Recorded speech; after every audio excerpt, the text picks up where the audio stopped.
discrimination papers.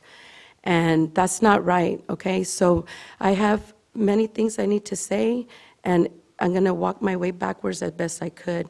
VCTC didn't put it in writing for us to have to take the vaccine. I'm now disabled.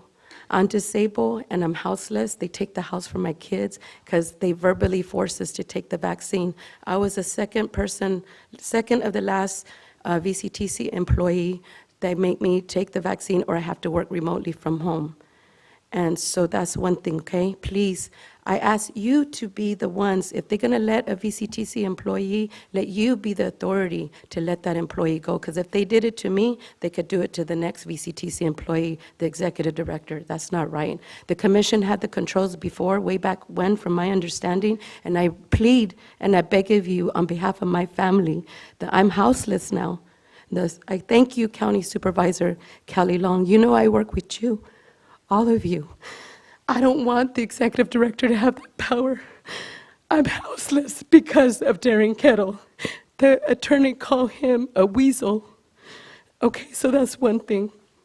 The next thing is my former colleague, and I don't like to give her that kind of respect, is Denisha Riley. She says she VCTC black token, and it's true. So I've been sick. They knew I was sick. I asked Chris Humphrey. She HR. I think she collude both sides. You know, I don't know. You need to figure out. It's a Public Records Act. I request again. You think I live in my house for almost 28 years with 6 children and 7 grandchildren? I have nowhere to put my things. What was I supposed to do? So I asked for the records again, okay? I got promoted into the position I earned from Martin Erickson. I always be grateful to Martin Erickson for that, and Peter DeHaan. They didn't turn their backs on me to a certain extent, but Martin, you owe me an apology. But we leave that for another time. Right here, my request is I need to finish talking. I know we only get 3 minutes. I just need a little bit more time so I could walk my way back and tell you how we got here with Denisha Riley, okay? She says she VCTC black token. They're never gonna fire me because I'm black. Her words, not mine. Things that I tell you are not my words. I tell you who words they are. If it's my words, they're my words, okay?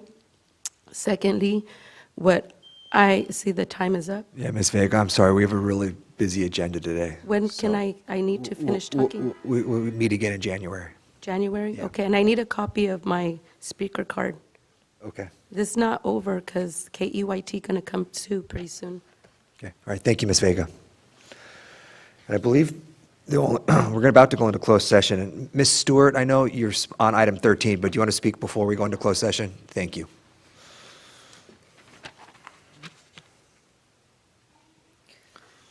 Good morning, Commission. I wanted to take a moment to thank you for listening to myself and my neighbors these past 9 months share our concern over the stored rail cars in our neighborhood. While this temporary storage lasted longer than expected, I'm encouraged by action hopefully being taken today to rectify the situation.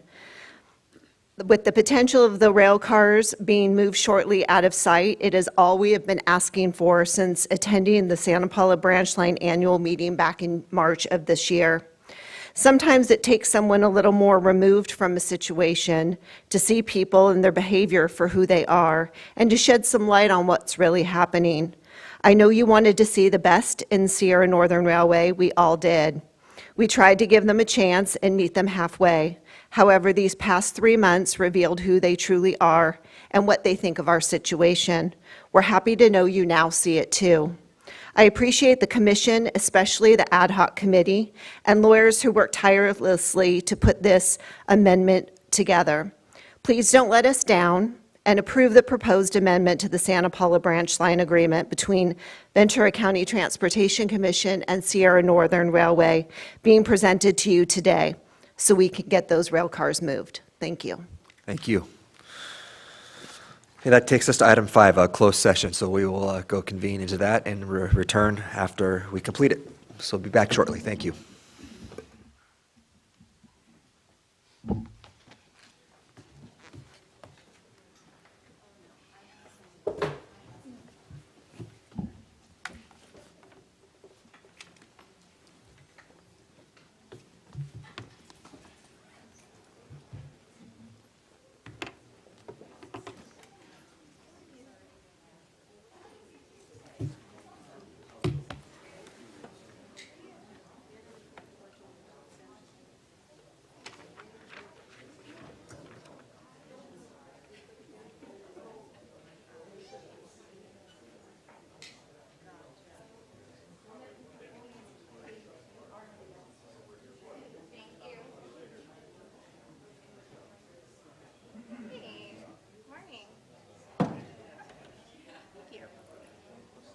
Yes, we're gonna walk in.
Yeah, she usually sits over there.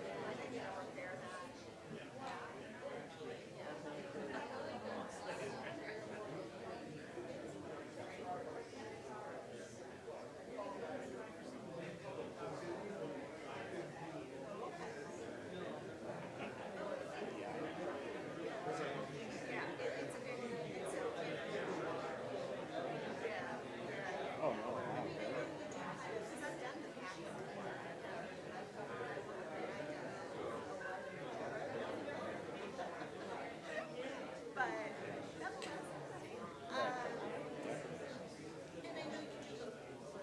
I think they use that list for who to call. I don't know. No, it's just like it's funny that they.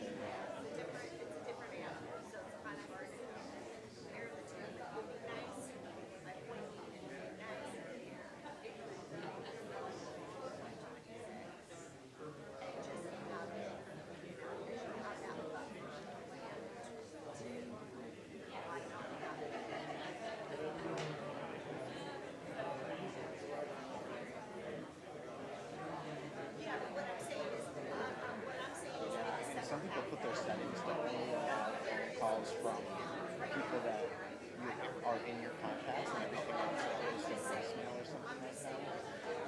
I think there's a setting like that so that you can still get the calls if you don't have them in your contacts, but it will just be a voicemail if somebody actually really needs to reach you, and then otherwise the calls just won't go through.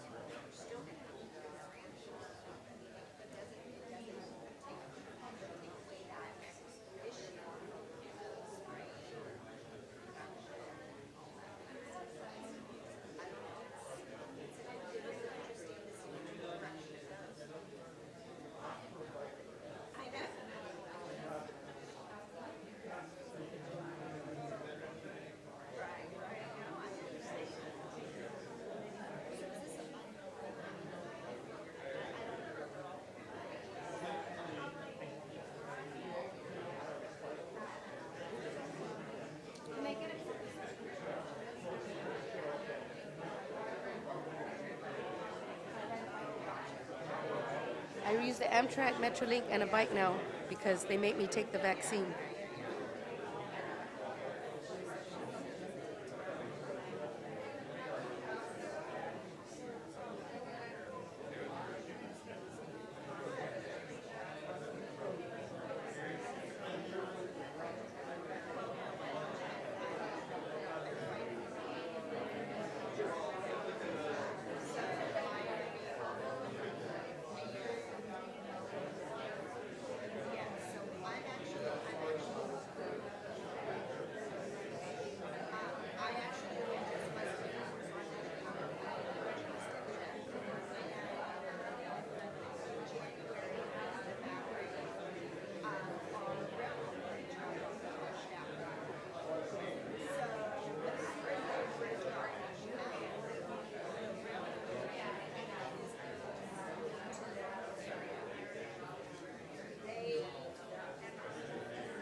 there's no good and because, you know, when there's this Because I saw you at the shiny. and really, Yeah.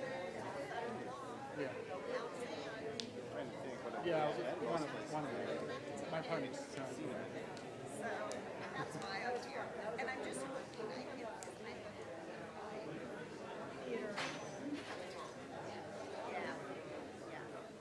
And I mean, I've sat down and read it. Like,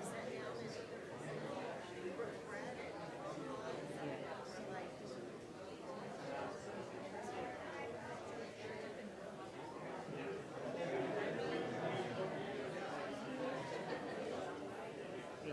Well, Is it Italian, you said? oh yeah. It's like the start of a movie. Yeah. Yeah. So good. Yeah.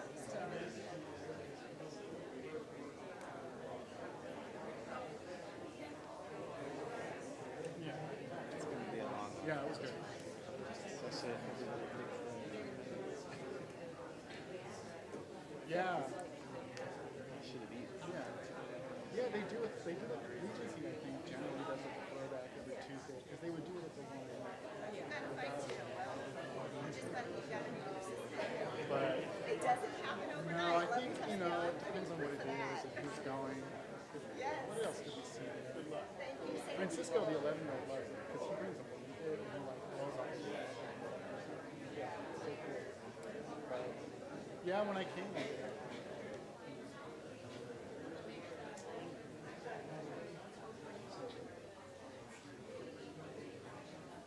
No, but I was with Bike Beach for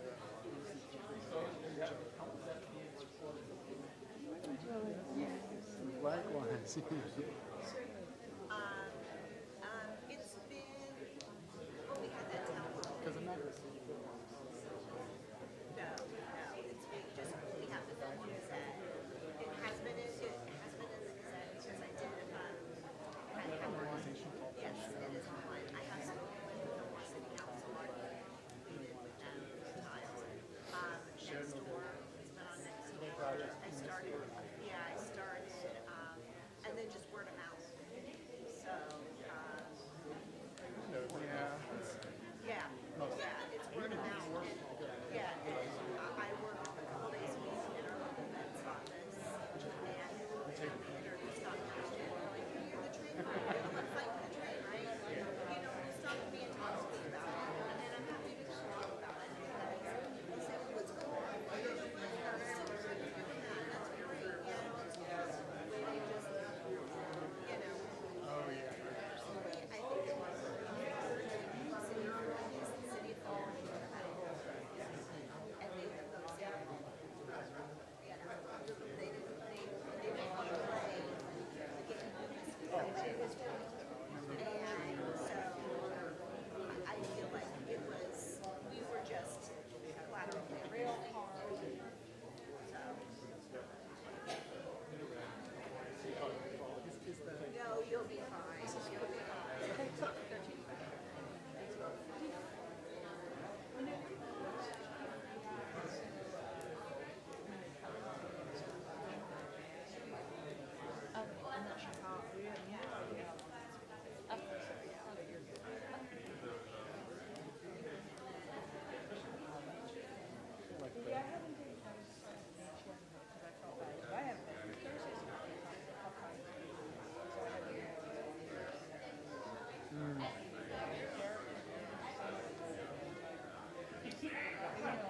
Yeah. I saw the plans out. Yeah. Yeah. That's good. Because I remember when that all got started, I was still there. And yeah, it's been a few years. Yeah. Likewise, yeah.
No, you're saying poor Matt has like 100 timesheets. Yes, he has to basically sign everybody's timesheet in the office. So he's like, he's always missing one here and there.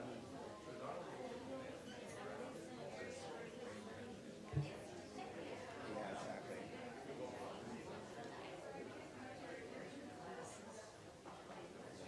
It's kind of a pain, yeah.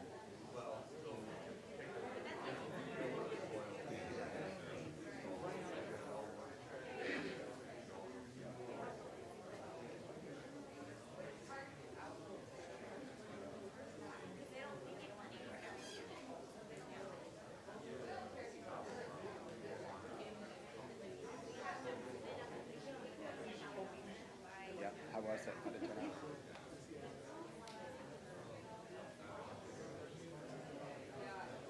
I did something similar too. That's like the only kind of mac and cheese I like, when it's like the super fancy like cheeses and stuff. Like, I don't know, it kind of defeats the purpose of it.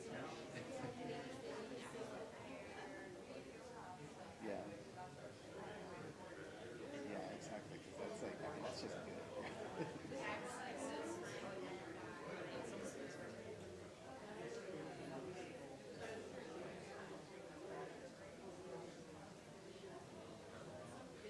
Yeah.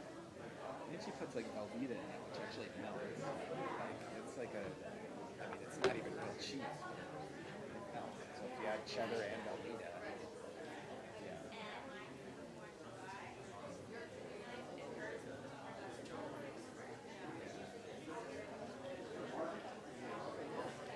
Yeah, my brother does that same thing. It's 5 cheeses. He's like grating it all day long.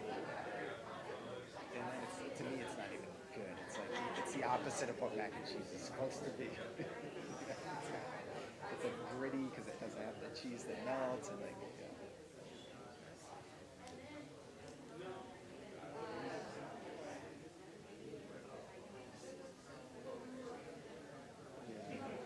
Yeah, no, I think she does something different because I try to make hers too and it doesn't always turn out the way she does it. I don't think she's giving away all hers. Which is fair enough. You have to do that, right? You can't give away your total full recipe.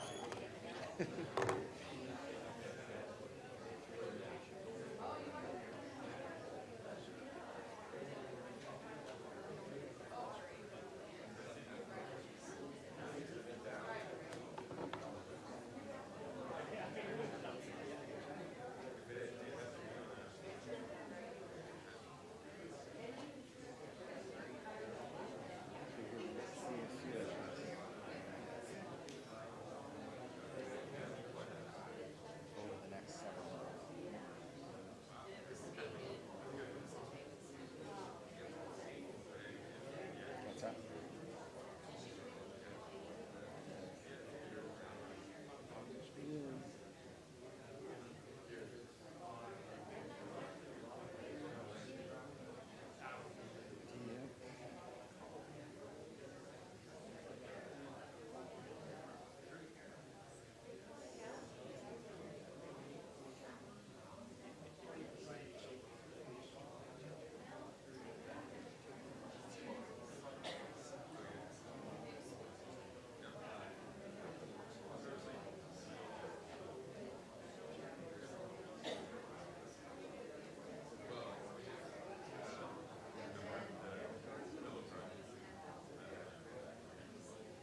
them my left back there.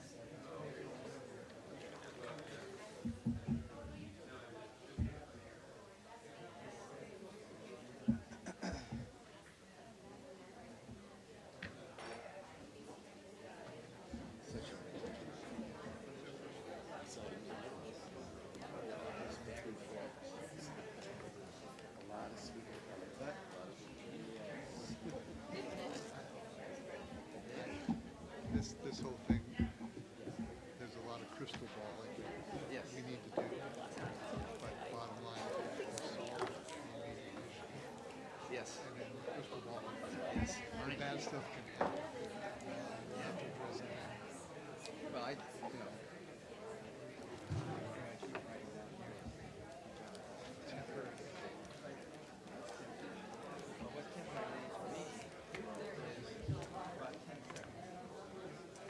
I think Chris always brings up a good point. It doesn't matter to me whether it's a green car or a red car. Right, it's car. Yes. Got a crowd today. Yeah.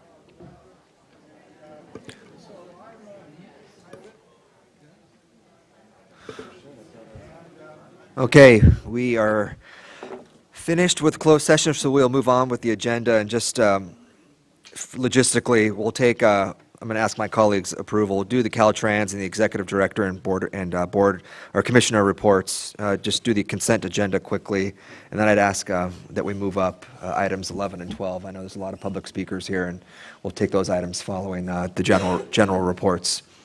So moving on, we will move to number 6, Caltrans report. Ms. Roberts. Thank you.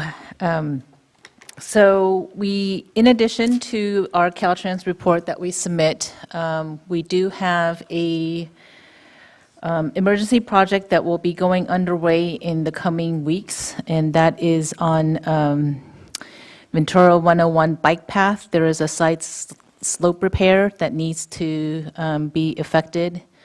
There was a presentation that I sent. Will it get pulled up, or is that something that can be included as part of the materials? Roxana, did you not get it? Okay. So I apologize for that. It's just about a mile south of Bates Road, where there's some side slope erosion on the bike path just underneath. So we're going to need to do some repair of the cracks and the side slopes. And at that time, probably that will include a temporary closure of the bike path, but we'll make sure that we do advanced communication on that before the work starts. And this is just an advance notification. We also have a significant project that's going to start in the spring of 2024, which is the Ventura Bridge replacement over by Emmett State Woods Beach. And so that's PCH, the Ventura Bridge. Will be completely closed while we do a complete reconstruction. And so that will entail a lot of coordination with the emergency responders in terms of coming up with a detour route that works for the responders as well as the seaside communities that are going to be impacted. So Caltrans will be doing a deeper community engagement with your office, Supervisor Levere, as well as the City of Ventura in the coming weeks. So that concludes my report, and I just wanted to say thank you all and wish you a safe and happy holiday season. Great. All right, thank you, Commissioner Roberts. Okay, any commissioner reports this morning? Commissioner White and then Commissioner Just want to Johnson? thank Commissioner Roberts for that and getting that information out to everybody, because it really makes a big difference for the people out in the community. And I appreciate all the work that Caltrans has been doing and being safe. Thank you very much. Commissioner Johnson. Thank you, Chair. You know, I also wanted to thank Commissioner Roberts and ask her to pass everybody's thanks on to all those people who got the 10 opened so quickly. I was joking because the press conference, you know, to see the mayor and the governor and the vice president of the United States there taking a lot of credit. I am a politician. I certainly want to take credit for a lot of things, but I know that's not who actually is doing the hard work. So if you could really pass along our thanks to everybody who did the work to get it done so early, you know, before things got really terrible. Thank you, Commissioner. Commissioner Roberts. Thank you. Any other commissioner reports? Okay, Mr. Erickson, how about the executive director report? Thank you, Vice Chair LaVere. Commissioners, happy December. This is going to be our last meeting of the calendar year and our last meeting in this council chambers. I want to thank the city of Camarillo, Commissioner Tremblay in particular. The city is going to be, as I've noted in some previous agendas, starting a remodel of this council chambers that will take about a year. So remember, our January meeting is going to be at the Camarillo Library, not here.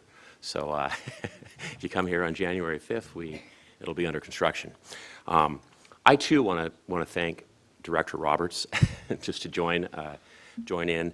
And in my executive director's report, I noted an item that had come up several months ago when there was a rescission of funding that was given to Ventura County. Caltrans, at the time, we worked pretty feverishly to preserve that funding, and they've now confirmed that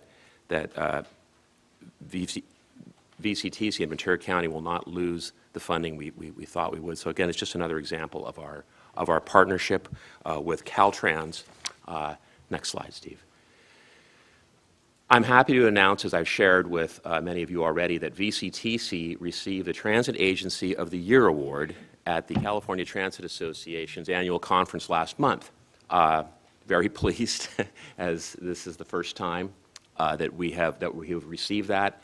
I was able to attend the conference with Director of Public Transit Claire Grasty, Darren Peshka, and Aaron Keneally, and it recognized, in particular, VCTC's College Ride program, which is about 6 years old and allows all college students in Ventura County to ride for free, our Youth Ride Free program, which allows all youth 10 to 18 to ride free, and also our Buenos con VCTC Spanish language outreach program, which we won a separate award for last month. Next slide. It was a great conference. I had an opportunity to do a tour of the hydrogen fuel cell buses for Foothill Transit. It was a pretty impressive operation. They have about 30 hydrogen fuel cell buses, and I rode in one from Pasadena to their maintenance yard. And we rode on the freeway, and it was, again, I think, our partnership with Gold Coast Transit and others in moving on a hydrogen fuel cell path. We're going to be working closely with other transit operators in the state of California to learn and hopefully learn and learn well from any issues they may have on progress they may make that we can glean from. Next slide. And forgot to mention also at the conference, Claire Grasty was on a panel for emergency transportation issues. And recall our Transportation Emergency Preparedness Plan, which was a grant from Caltrans a few years back. Claire was on that panel talking about VCTC's experience with wildfires, with other issues, and it was a very, kind of sobering discussion. There was discussion about the Northern California fires and really all the disasters the state's been grappling with and how transit has responded to that. VCTC also hosted a local transit agency's disadvantaged business enterprise outreach effort. This was I think our first one, or maybe not our most comprehensive one, and we did it at the Gold Coast Transit Administrative Offices in Oxnard, so thank you, Gold Coast, for that. It was featured speakers from DBE speakers from LA Metro, and I know Commissioner Johnson and our chair, Brian McDonald, serve on Gold Coast, and it's just a great facility, and appreciate Gold Coast sharing that facility with us as well as other agencies. Steve, next slide. And that brings me to the end of my executive director's report. I wanted to make one comment. I wanted to recognize Commissioner Daniel Chavez, who has been serving as the alternate on the Metrolink board. Commissioner Tremblay is our primary member, and Commissioner Chavez has indicated that he is going to need to step down from that responsibility as being an alternate for Metrolink.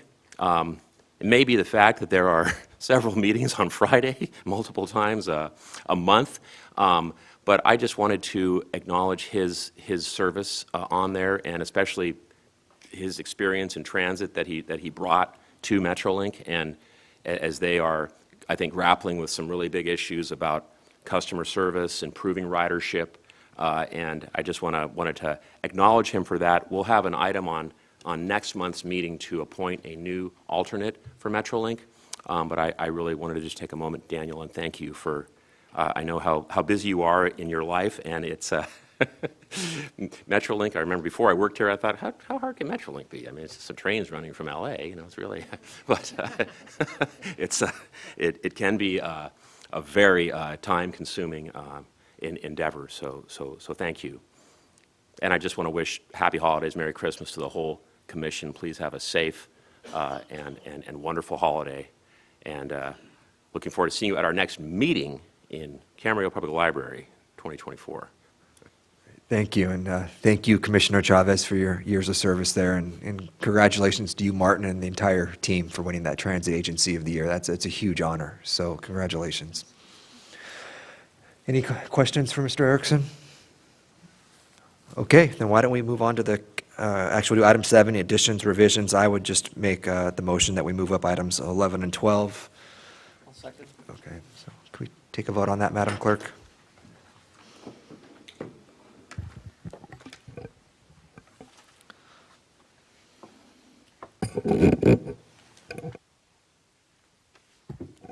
My apologies. Vice Chair Levere, Yes. Commissioner Brogy, Commissioner Chavez, Commissioner Crosswhite, Yes. Commissioner Enegren, Yes. Commissioner Engler, Commissioner Yes. Francina, Yes. Commissioner Gorell, Yes. Commissioner Johnson, Yes. Commissioner Judge, Yes. Commissioner Long, Yes. Commissioner Lopez, Commissioner McQueen-Lejeune, Yes. Commissioner Parvin, Commissioner Tremblay, Commissioner White. Yes. Thank you. All right, thank you. And that takes us to item 8, our consent calendar. Would any of my colleagues like to pull an item or ask questions, or we can take action? Second. Mr. Tremblay and Commissioner Judge.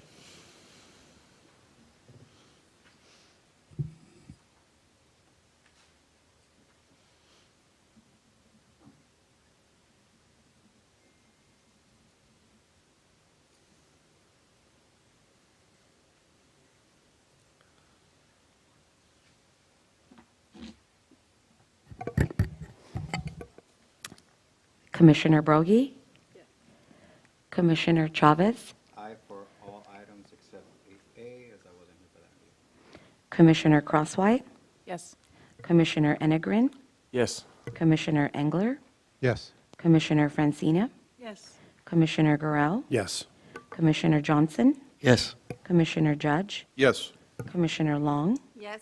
Commissioner Lopez, Commissioner McQueen-Lejeune, Yes. Commissioner Tremblay, Commissioner White, Yes. Vice Chair Levere. Yes. Thank you. Thank you, everyone. So why don't we take items 11 and 12? I've spoken with council, and we are able to open these 2 items together. So I'll open up items 11 and 12 and ask Ms. Fagan to make the staff presentation.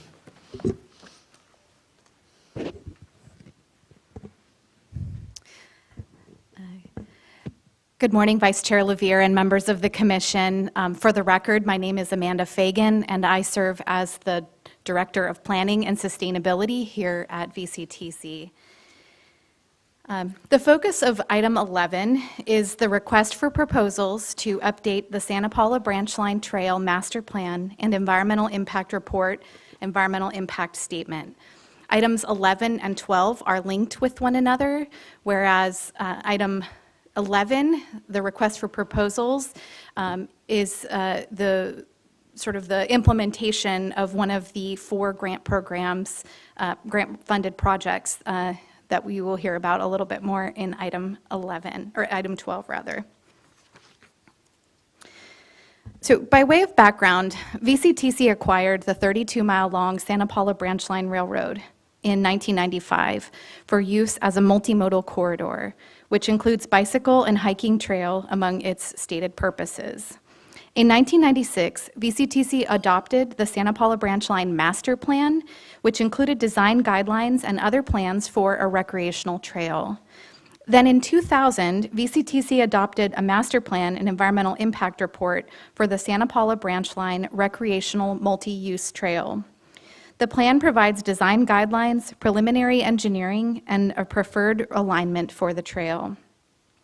The Santa Paula Branch Line Trail Project is identified within the Southern California Association of Governments, or SCAG, Regional Transportation Plan Sustainable Communities Strategy as RTP ID 5N011. To date, 3 segments have been constructed within the cities of Santa Paula, Fillmore, and the unincorporated Piru community. In recent years, when the county and the cities have sought active transportation program funding to construct remaining sections of the trail, the projects have scored well, but they not quite high enough to receive funding at the state level. Feedback from the active transportation program reviewers reflected a need to have a more cohesive trail completion strategy and phasing plans. So recognizing this feedback, in April of 2022, the Commission adopted a goal to reinvigorate the process to complete the Santa Paula Branch Line Bike Trail. Then in May 2023, the Commission adopted a strategy within the 5-year strategic plan to update the trail master plan, validate trail alignment, connections, and amenities, and update existing conditions to facilitate trail completion with stakeholder engagement. Completed sections of the trail are shown on this map in blue. It's a little hard to see from here. But the Ventura section, which extends from the East Ventura-Montalvo Metrolink station through the Saticoy Depot, is shown in yellow on this map, received funding for the planning, engineering, and construction through 2 state grant programs, the Active Transportation Program and the Solutions for Congested Corridors Program. The City of Ventura is now leading the effort to complete this section of the trail.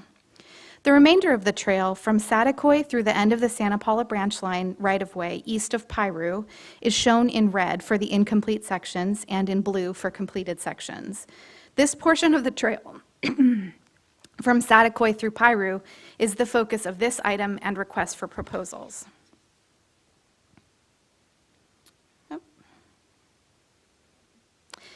As I mentioned, the 4-mile section from a Ventura Trail segment from Montalvo to Saticoy is included in the regional allocation of the Active Transportation Program, or ATP, and grant funding to construct the trail segment is part of the successful Solutions for Congested Corridors grant application submitted by VCTC and approved earlier this year. The City of Santa Paula also received funding for design of trail extensions within Santa Paula through the Active Transportation Program. Also earlier this year, VCTC submitted a grant application to SCAG through the Regional Early Action Planning, or REAP, County Transportation Commission's partnership program to update the master plan and EIR for the trail section from Saticoy to Piru, updating existing conditions, phasing plans, and cost estimates, assessing trail alignment to better serve housing areas and improve access to transit connections, conducting outreach to disadvantaged communities and neighboring landowners to address any concerns and build support for the project, and evaluating and making recommendations for lighting and other tools to improve safety, alleviate neighbor concerns, and encourage use of the trail and transit connections. SCAG announced the grant award in early July. VCTC has long been aware of concerns from agricultural interests about the use of the branch line corridor for a trail. Concerns have included vandalism, litter, liability, trespass, potential loss of agricultural operator ability to cross the corridor, and the potential loss of existing farmland to buffers between recreational and agricultural uses. The original master plan and EIR include design features and mitigations to address these concerns. In addition, VCTC, the County of Ventura, and property owners adjacent to the branch line signed an agreement in 2000 not to construct the trail within the agricultural areas of the unincorporated county for 15 years. That agreement expired in 2015. With expiration of the trail construction moratorium, the Commission sought to address agricultural concerns further through a trail compatibility survey. This survey includes case studies and lessons learned from other trail projects located within open space and commercial agricultural areas, and includes recommendations for trail and buffer design and trail management policies and strategies to balance the needs of all users and stakeholders. Strategies include indemnification of farmers against liability from trail use, in addition to existing California statutes that provide such protections, appropriate fencing to delineate the trail and agricultural areas, policies and agreements that allow trail closure as needed for agricultural operations, controlled crossings for farm equipment, and maintenance and operations policies and practices to maintain the trail and address concerns. We recognize that many of the concerns from the ag community remain, with an increased focus on food safety and liability issues. Our current planning and stakeholder engagement efforts are seeking to address these concerns through trail design and management, application of new technologies and amenities to keep trail users on the trail and discourage trespass, and to demonstrate the value of the trail as a transportation asset that connects housing, employment opportunities, including in the agricultural sector, access to education and healthcare, and other life needs. In October, VCTC shared a presentation on the trail planning efforts to the county's Agricultural Policy Advisory Committee. During that session, we took detailed notes on the concerns expressed by APAC and public attendees. An important piece of the master plan update will be to seek to address these concerns and find a resolution.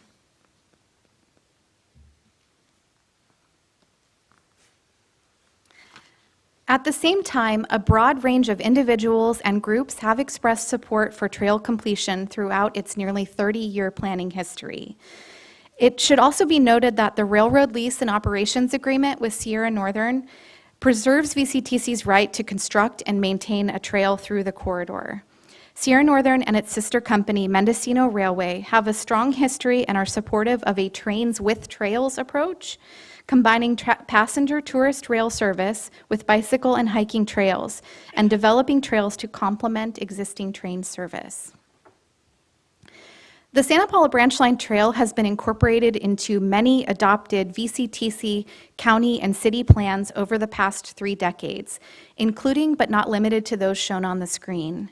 For example, Santa Paula's general plan includes a bicycle network that, quote, is designed to leverage investments in the Santa Paula Branch Line Rail Trail, which offers excellent cross-town multimodal connectivity and could eventually link areas throughout the Santa Clara River Valley. In addition, the County of Ventura's 2040 General Plan also includes several policies related to and supportive of the Santa Paula Branch Line Trail completion, including CTM 3.7, bicycle trail along the Santa Paula Branch Line. The policy states, the county shall encourage the construction of a bicycle trail along the Santa Paula Branch Line Railroad in the unincorporated area between the cities of Ventura and Santa Paula. I'd like to take a moment to talk about why completing the Santa Paula Branch Line Trail has value to the Santa Clara River Valley, to the county, and to the broader region. In general, trails have economic, connectivity, safety, and air quality benefits. Substantial demand for cycling in the Santa Paula Branch Line corridor already exists. This figure reflects the average number of daily bike trips that occur within the corridor, based on data from Streetlight. It is anticipated that the number of trips would increase with a safer and lower stress Class 1 bike trail connecting these cities. We estimate that the Santa Paula Branch Line Trail at build-out will reduce vehicle miles traveled by 23 to 46,000 daily vehicle miles traveled, and we estimate 300 to 500 bike trips to occur daily on the trail. The trail is estimated to have between $2 and $7 million annual economic benefit and significantly reduce bike and pedestrian crashes within the corridor. It has been suggested that perhaps the Branch Line corridor is not the right place to construct a bike trail, given its proximity to active commercial agriculture. However, the Santa Paula branch line is an existing publicly owned right-of-way purchased with the express purpose of establishing a multimodal corridor with a multi-use trail. Alternative routes, such as State Route 126, would face the same challenges of proximity to ag land without the safety and other advantages of the branch line. The branch line trail has a 30-year planning history, which is not uncommon among regional transportation infrastructure initiatives. But recognizing the passage of time and changing conditions, VCTC staff believes that an update to the Trail Master Plan, an environmental impact report, and a new environmental impact statement are timely and needed to meet the Commission's goal to reinvigorate the completion of the trail. In May, the Commission approved submittal of a grant application to SCAG for a Regional Early Action Planning grant, and in July, the SCAG Regional Council approved a grant award that includes $1,677,000 for the Trail Master Plan Update and EIR-EIS. No local match is required. The Memorandum of Understanding with SCAG to administer the grant that will fund this project is on the Commission agenda as item 12. The request for proposal seeks proposals from qualified consultants to update the Trail Master Plan and environmental documentation for the portion of the trail from Saticoy through Piru. The RFP outlines instructions and requirements to submit a proposal and presents background and context to both guide the proposal and plan development. The RFP defines the scope of work that includes existing conditions, assessment, stakeholder engagement, conceptual planning and refinement, technical studies, and environmental review components. The scope also includes substantial outreach and engagement to neighboring landowners and the agricultural community, and integrates the Federal Railroad Administration's Rails with Trails guidance and the recommendations of the Santa Paula Branch Line Trail Compatibility Survey. The RFP also, of course, includes selection criteria and has an approximately 60-day solicitation period with proposals due on February 2nd. The project includes two primary deliverables, an updated master plan and a new combined EIR-EIS, which will, of course, again include substantial public participation and technical studies and will be conducted in parallel. Proposal submittal instructions and the timeline are summarized in the table shown on the screen. Proposals are due February 2nd, 2024, with an anticipated selection and contract award in March. So with that, I would be happy to answer any questions you might have now, or I can give the item 12 presentation if you'd like. Any questions on item 11 before we go to item 12? Okay, why don't we item 12? Thank you.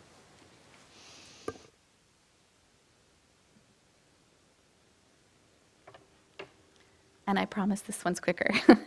The item now before you seeks approval to execute a memorandum of understanding with the Southern California Association of Governments to accept and administer a County Transportation Commission's Partnership Program grant. SCAG received an approximately $246 million grant from the state of California's Department of Housing and Community Development for what is broadly known as the Regional Early Action Planning Grant Program. SCAG set aside $80 million of these funds to establish partnerships within the six county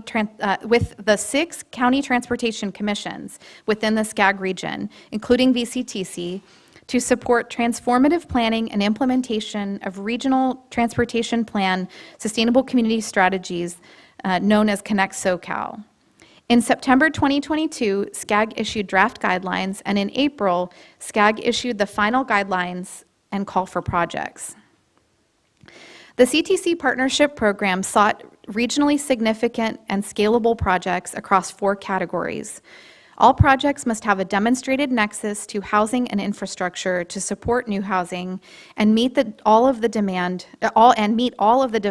program objectives, which include accelerating infill development that facilitates housing supply, choice, and affordability, affirmatively furthering fair housing, and reducing vehicle miles traveled. With issuance of the draft program guidelines, VCTC staff worked with SCAG to identify project concepts for further development into grant applications.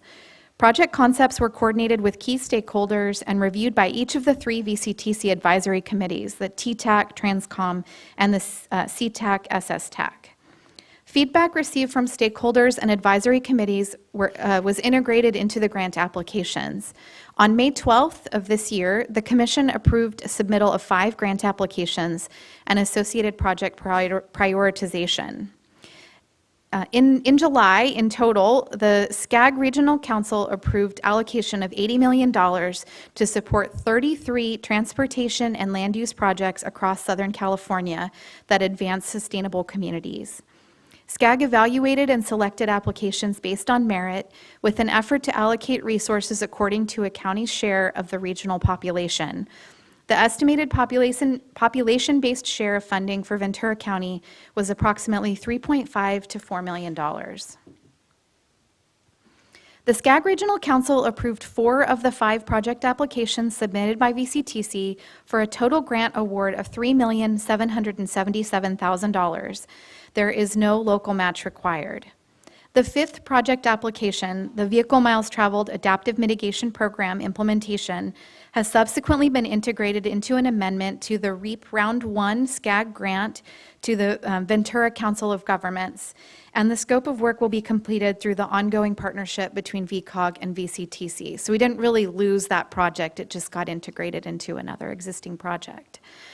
So now briefly outline the 4 approved projects. The countywide transit stops and stations needs assessment and infrastructure improvements includes $1.5 million to conduct an inventory and evaluate the accessibility of all bus stops and train stations countywide, and to fund infrastructure improvements. The project implements strategies of the Ventura County Coordinated Public Transit Human Services Transportation Plan. Release of the request for proposals is on today's consent agenda as item 8H. The project aligns with VCTC goals and strategic plan goals and objectives related to transit ridership recovery. The Santa Paula Branch Line Trail Master Plan update and EIR EIS includes $1,677,000 to update the Trail Master Plan and EIR EIS with a focus on connections to housing, transit, and employment opportunities with stakeholder engagement. Release of the request for proposals is on today's agenda as item 11. The project aligns with VCTC goals and strategic plan goals and objectives related to completion of the trail and to update the master plan. The countywide paratransit integration analysis includes $300,000 to update, evaluate, and provide recommendations for consolidation of the demand response, paratransit, and dial-a-ride operations with a single call and dispatch center. The tasks are integrated into the recently awarded scope of work for the short-range transit plan. The project aligns with VCTC strategic plan objectives to support improved transit and transportation services for those with disabilities. And finally, the Community Traffic Calming and Pedestrian and Bicycle Safety Program includes $300,000 to establish a community traffic calming program targeting areas of excessive vehicle speeds, identifies infrastructure improvements, and integrates the SCAG Go Human Toolkit. The program implements a recommendation of the Ventura County Freight Corridor Study adopted by VCTC in early 2022. Staff plans to return to the Commission for approval of to release the request for proposals for this item at the January meeting. This project aligns with our strategic goals and objectives related to planning and prioritizing new bike lanes and integrating safety into transportation plans, projects, and services. The Memorandum of Understanding with SCAG, which is before you for approval today, is essentially a grant agreement that defines the administrative requirements and includes project scopes of work and deliverables. The projects have a relatively tight period of performance, with all deliverables completed by November 30th of 2025. To meet these timelines, VCTC selected projects that could reasonably be achieved within this timeframe and have taken steps to proceed with procurement of consultant support expeditiously. Again, no local match is required. Our general counsel and risk manager have both also reviewed the MOU. Concurrent with MOU approval, program budget amendments are needed for 3 VCTC programs to add the grant funds as a new revenue source, which will be called SCAG REAP CTC Partnership Program, or PP, and increase expenditures as described in the staff report. And in the interest of time, I won't read them. But I'm happy to answer any questions that you might have on either 11 or 12. Okay, and thank you so much. That's really informative and some really exciting potentials here. We do have 16 public speakers. Why don't we take public speakers and then we can ask any questions of staff. So why don't we begin with Brian Akins.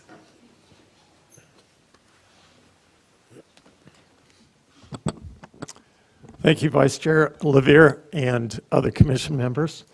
My name is Brian Akins. I'm a recent member. They said we couldn't wear a jersey, so I just brought the hat my son got for me for our last ride, Team Akins. I'm a recent member joining the Channel Islands Bike Club. Our son and I recently completed the Cool Breeze Century Ride. So I like to go out and ride, and when you get my age, you have to do a lot more riding to do those bike rides. I'm a 42-year Oakview resident. I live going up our wonderful bike trail that I love. I live right close to that. If you go to the Little League baseball fields and you go directly west from that, I'm on the bluff there. Being that close, we walk daily onto that bike trail. I ride on that bike trail, and for my 65th birthday, I decided to walk to the beach to see if I could make it. I did have my wife on speed dial, though. I also mentioned the Little League field because that was where I first met Supervisor LaVere when he came as a 4th grader to play Little League. Was I that bad? You remember me? You were that good. When I saw he was running for supervisor, I'm like, I know that name. So yes, he impressed me. So nice to have him there. I also kudos to Ojai Councilwoman Susan Francina. I know she is an avid bike rider. So happy to have her there as a part of this. As I said, I love the bike trail. I love to get out and ride. I have ridden all but one of the bike trails that are listed in Ventura and Santa Barbara because I love getting out and seeing the countryside. And when I read about this, I think it was on something to do with the Supervisor Gorell saw this bike path that would go from essentially Ventura to Piru.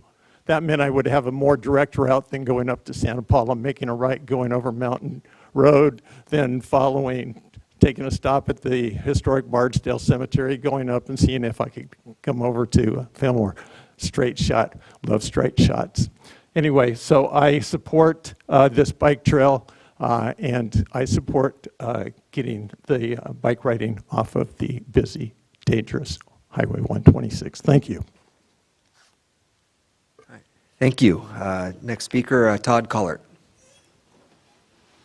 Is Todd here? Okay, we can go back to Todd. How about Burton Elliott?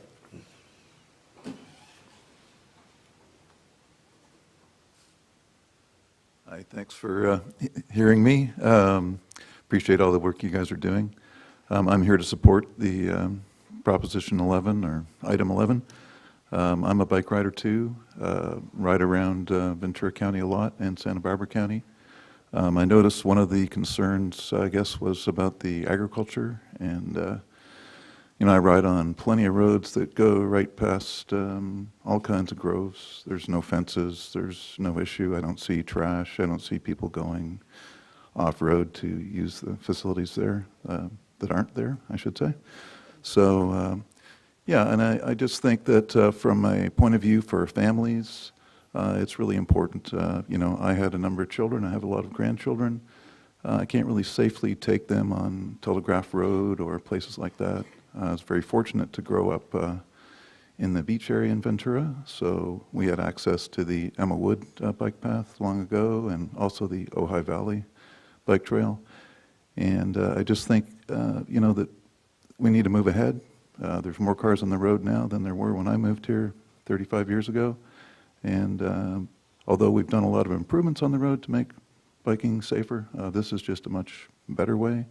It's a place where you can take your kids, and also I think it's a good thing to encourage more exercise for people in our ever, I guess, getting more sedentary society, health, and also with e-bikes, a lot of people will probably be using this to commute from cheaper areas to live. So thank you for your time. Thank you. All right, I saw Mr. Collard come back in, so how about Todd Collard?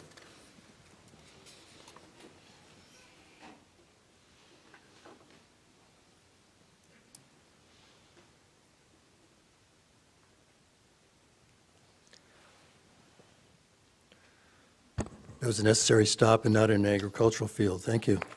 I'm Todd Collard. I'm a 50-year resident of the county, and greatly appreciate the ability to ride many of the roads, if not most of the roads, throughout the county over those years. But more recently, I have to say, due to increased traffic, inattentive drivers, roads I drive now on, I can't imagine ever having ridden on those. 118, for example, or the Ojai Loop, 150 up to Ojai, for example, Santa Paula to Ojai. So these kind of trails, I think, are actually essential for people who want to get out and ride a bicycle safely with their families, as the prior speaker just mentioned. And with the increased numbers of bicyclists, particularly in the e-bike segment, many more people looking for opportunities to be out and ride. And many of these people are not particularly feel safe and willing to ride on city streets, even though they've been improved for bicycle safety. There's still not a place where people want to go immediately. These long-term trails, long-distance trails, are really a wonderful asset, and I've ridden on many of them. I've ridden the American River Trail 4 or 5 times through Sacramento. It's a 50-mile ride, and one in Idaho along the Coeur d'Alene River. Again, an old rail line there, and that's about a 75-mile ride. But each place, you have the opportunity, and also Ojai, you've got attractions along the way. You've got restaurants, and bicycles ride to eat. If you're not a bicyclist, if you are a bicyclist, you know that phrase. And so that's just one example of the economic advantages of having a bicycle facility such as this integrated into our communities. It's the first step in getting people into a community off the trail, spending time at local restaurants or coffee shops. But while there, you're going to say, oh, in Santa Paula, I didn't know they had so many museums, art facilities, or a Fillmore, ideally getting on the train and riding back from a ride. I think the other thing that I've observed riding the Rincon quite regularly is with the improvements of the bike path along the improved 101 corridor that was mentioned earlier by Commissioner Roberts. That suddenly changed the whole mix of who rode on the Rincon Parkway. With that link being completed, people from Carpinteria and Santa Barbara were riding south towards Ventura, and people from Ventura going north. And you had that interchange of people you never saw before. A brilliant red example was out at the Hobson County Park, a little cafe with each of the county parks. It's kind of midway between Ventura and Carpinteria. I started talking to this bicycle, real tall guy with red hair. It turned out it was Conan O'Brien. I didn't recognize him in person instead of on the screen. But he lived in Carpinteria, and he'd come down and was having breakfast at the cafe as I was coming north to have breakfast. So you find people meeting in places you wouldn't expect to find them, which I think is good for integrating our communities. So thank you, and I encourage you to approve items 11 and 12. Thank you, Mr. Collard. Okay. Also, I passed around copies of Rails to Trails magazines. It's worth seeing there. People in there have waited decades and decades to acquire the right-of-way for facilities. We've had them for decades, and now just have to build them out. Thank you. All right. Diego Martinez?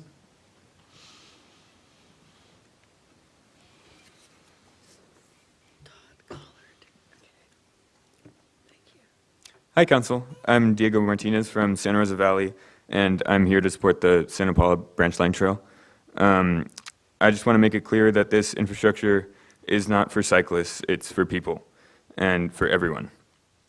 When we build a new road for cars, we don't just do it for car enthusiasts. We build it for people to get to where they need to go safely and efficiently. We should have the same mindset when building bike, pedestrian, and public transit infrastructure. A developed country is not a place where the poor have cars, it's where the rich use public transportation. We must shift our mindset towards infrastructure for people, not infrastructure for cars.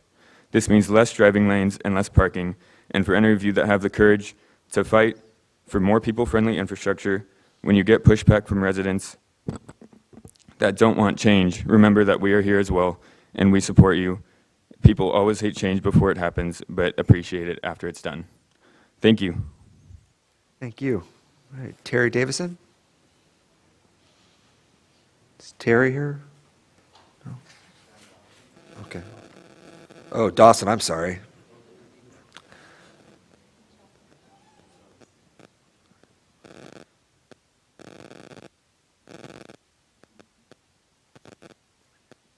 Hi, I'm Sonia Sandemer, Terry Dawson's wife, and I'll She's my speak. spokesperson. We're both here to show support for the Santa Paula branch line. It would provide a safe bike trail and walking trail connecting Ventura East to Santa Paula and Fillmore.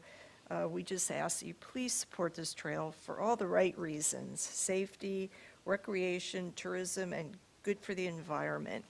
And I could give you several examples of bike trails across the country and in Europe that have improved the economy of the cities and towns that we stop at to eat and stay in the hotels. And we live in Sycamore Village in West Ventura.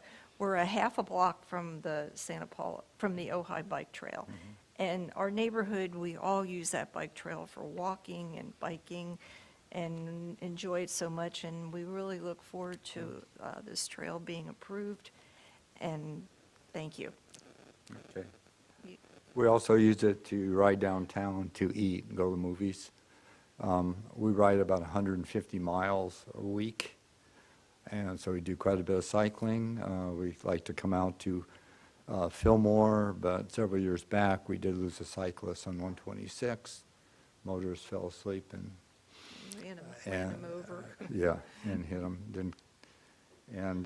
So we'd like to see a safer route out and back for our benefit and everybody's benefit. Thank you. Yeah, thank you. Please vote yes. Thank you both. All right, Kate Faulkner.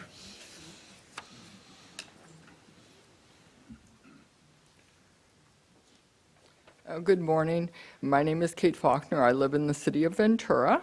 And first, I want to say thank you to VCTC for your unanimous approval of submitting this grant application. And congratulations on being awarded the $1.7 million for the planning. So I think the planning and design process is the perfect opportunity to hear from the general public and to hear what the issues might be, and then to develop the appropriate mitigations. I think that this bike path, it's an unparalleled opportunity for the county of Ventura, and I know that we can work through those issues. As was mentioned, we bike through a lot of agricultural areas with absolutely no conflicts whatsoever. I really enjoy riding my bicycle. I also bike to eat, and my favorite bakery is in Santa Paula, but it's just really hard to get there safely from Ventura. And this bike lane, this bike trail can really change that. So this is just an unparalleled opportunity for the county of Ventura, and I really can't wait to be able to ride my bike safely from Ventura to Santa Paula, to Fillmore, and to Piru. Thank you. Thank you. All right, Councilmember Sabel.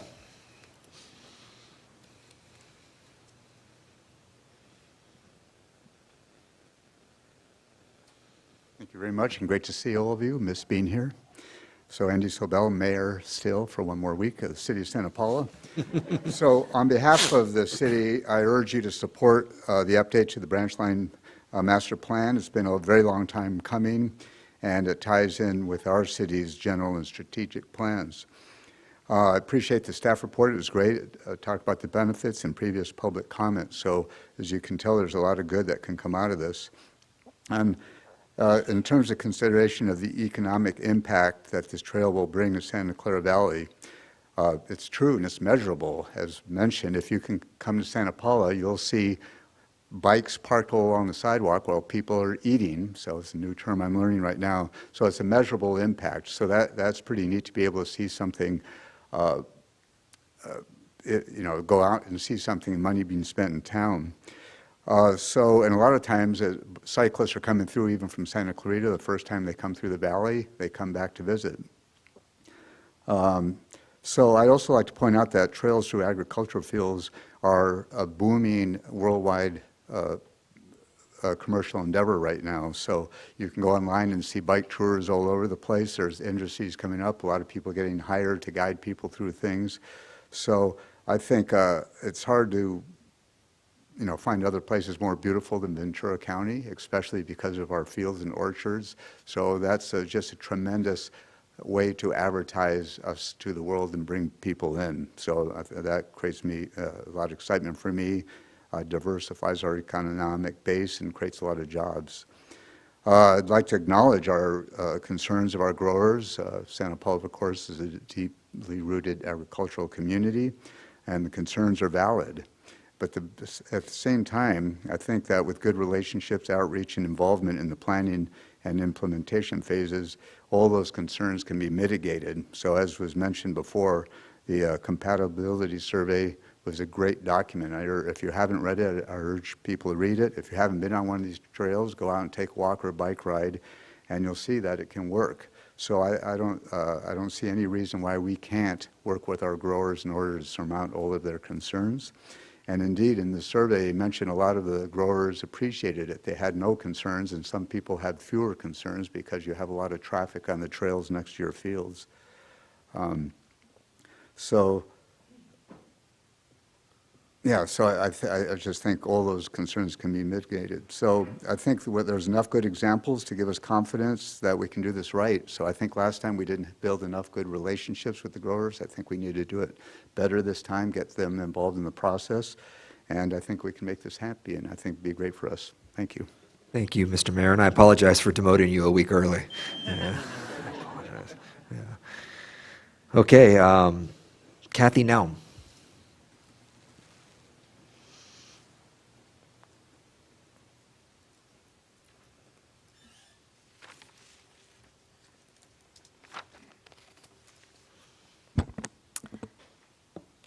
Good morning, Kathy Naum, City of Thousand Oaks. I am speaking in support of the Santa Paula Branch Line Master Plan Update and EIR request for proposals. As you know, the VCTC acquired the Santa Paula Branch Line almost 30 years ago with the vision of providing residents of Ventura County with a biking and walking corridor. The posted speed limit on Highway 126 is 60 miles per hour and is not safe for cyclists or pedestrians to ride or walk. A 30-mile-long separated path would make it possible to ride from Ventura to the East County line. In addition to providing a safe trail, there are so many benefits to the community, including an increase in the nearby property values and a boost to the local businesses, which will increase local tax revenues. I understand the farming community is concerned with the public having access to their crops. Cyclists and pedestrians have access to crops along all the farming roads in Ventura County. As a cyclist and a long-distance runner, I ride and run past avocados, lemon, lime, all of the trees in the county, and never once have I seen anyone stop and pick the fruit. I've also heard the farmers are concerned about being liable for the public, that they will be exposed to pesticides. This is a concern that is included in the scope of work of the EIR and will be addressed, and if necessary, mitigation measures will be provided. The request for proposals includes 4 studies that have been approved since the purchase of the branch line. They've already been mentioned before. You would think that this project's been studied to death. I support your recommendation to approve the master plan and the EIR. I hope this project can be used, and it's an incredible, amazing public works project. I want to let you know that I submitted to the clerk this morning 9 letters of support, 2 from the Amgen Cycling Club, including the president, 6 from an Old Crank Cycling Club members, including the vice president, and 1 from Jack Nosco, president of the Michael P. Nosco Foundations. These letters represent more than 500 cyclists in our community. Selfishly, I look forward to riding the trail from Ventura to Piru, eating lunch at my favorite taco truck located next to the Arco, and returning back to Ventura. If you have not eaten there yet, it's worth standing in line for. Thank you. Have a good day. Thank you. All right, John Sonatto.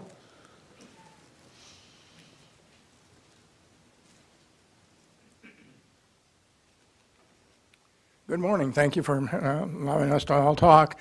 I live in the beautiful city of Port Hueneme, so I'm glad my representative's here today.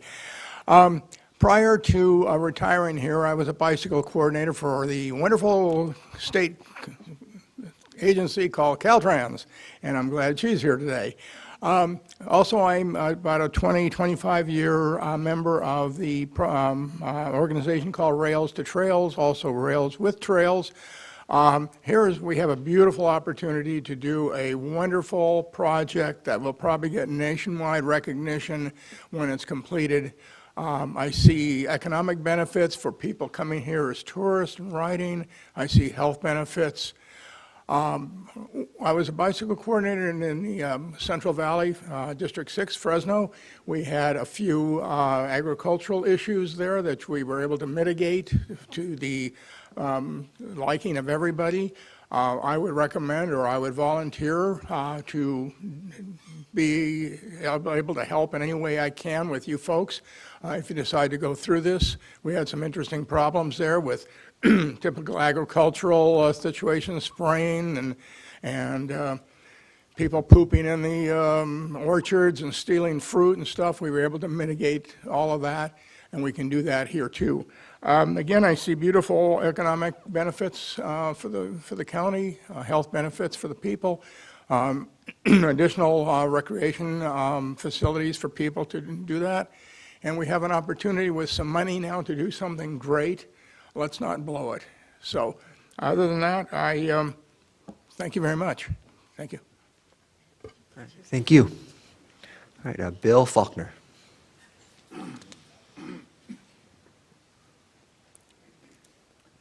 Thank you. My name is Bill Faulkner. I live in the city of Ventura, and I ride my bike in the Santa Paula Fillmore area. And I would greatly appreciate a safer place to ride my bike. And I've been impressed with the long list of benefits to the development of the bike path. And I think that if we want more people to get out riding their bikes, we need to have safer places for people to ride their bikes. And just a few years ago, I was in Boulder, Colorado, and I was impressed with the bike infrastructure there, and a healthy, outdoor, active community, I think, is what we could also have here. Thank you. Thank you. All right, Vera Vega, I see you submitted 2 speaker cards. Did you want to speak on this item? Okay, on item 11 and? Okay.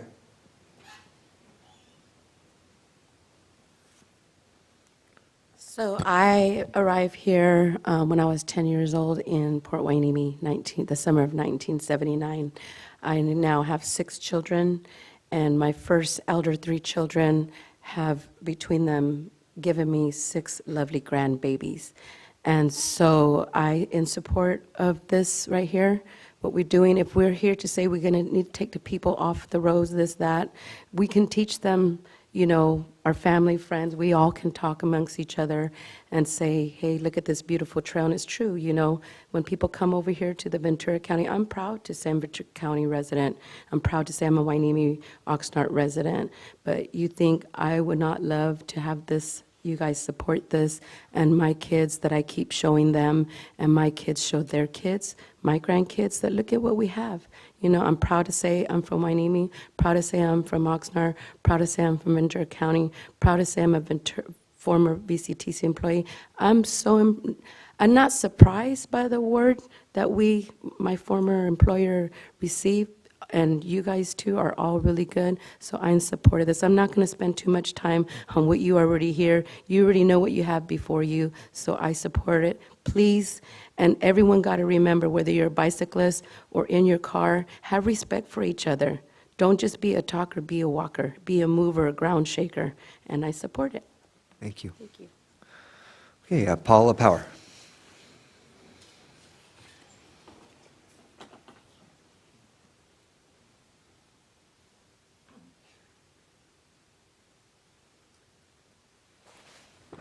Hello, my name is Paula Power. I thank you for the opportunity to come here, give a comment.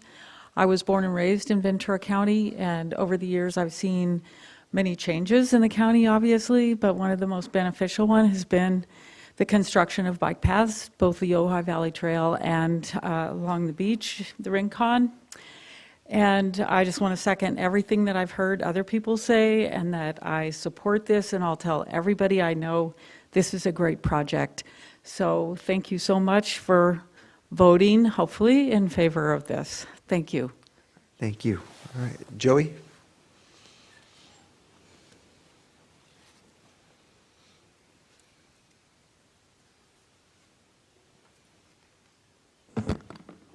Thank you, Chair Levier and members of the commission. My name is Joey Yazakumsky. I live in Fillmore, and I ride a bike around there quite a bit. And I just want to say that, the economic benefits to places like Santa Paula and Fillmore, I think, from this bike path would be pretty significant.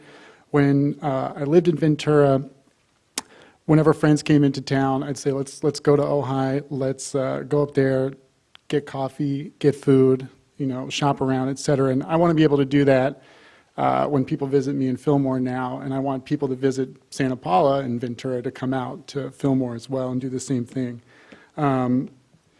I also just want to say that, this e-bike boom has really created a lot of new access to the bicycle for folks of all abilities as well, and especially when we're talking about the distances, like between some of these cities, the e-bike really makes that something that doesn't require a second thought.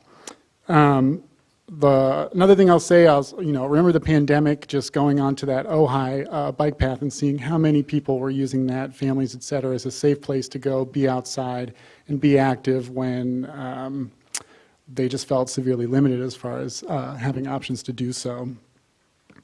And of course, I just want to say the last thing. I can't help but make the analogy about agriculture and planting seeds, and this bike path, it really is something that if we're planting the seeds now, we can foster it and make it grow. It's the fruit that it will bear as far as the economic benefits and the activities and healthy lifestyles for everyone. And I want to really emphasize that for youth especially. I live with, my partner and her 2 sons in Fillmore, and trying to get them out, being active with them is really important to us. And when I worked with youth trying to getting them on bicycles in the city of Ventura, nothing compared to being on that path, that safe, protected path. That's when those kids' faces really lit up. That's when you could tell they're really connecting with the bicycle and an active lifestyle and staying out of trouble and all that stuff that comes with just wanting to do fun and cool things. So anyway, thank you all so much for your time. Thank you. Okay, 2 final speakers, Leslie Ogden.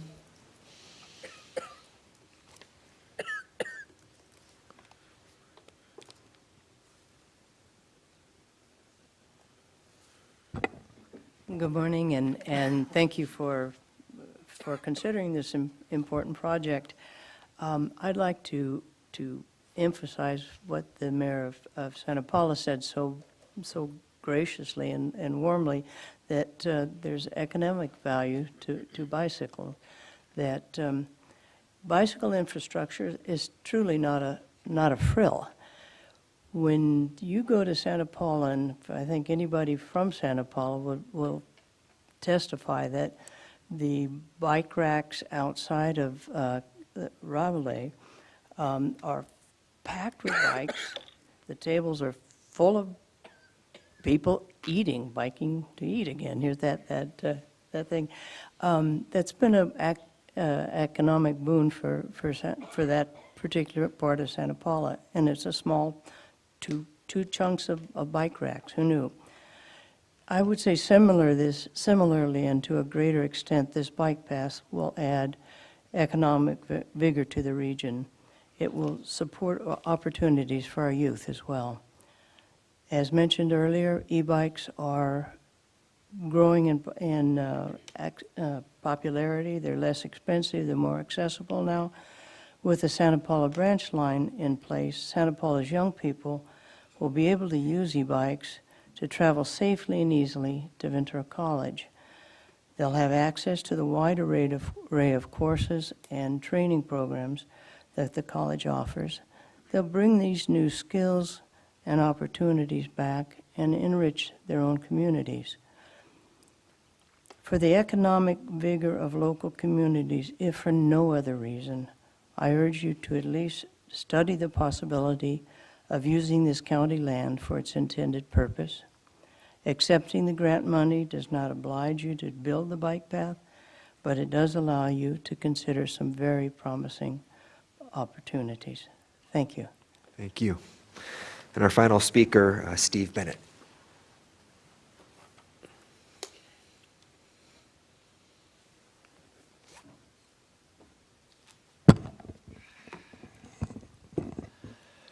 Good morning, Commissioners. You know, it's pretty hard to overstate the value of a 32-mile long Class 1 bike lane going through the Santa Clara Valley. And I think you've heard lots of different reasons, you know, from the issues of safety and, you know, the benefits to the community, economic benefits, families being able to get out on bike trails, et cetera.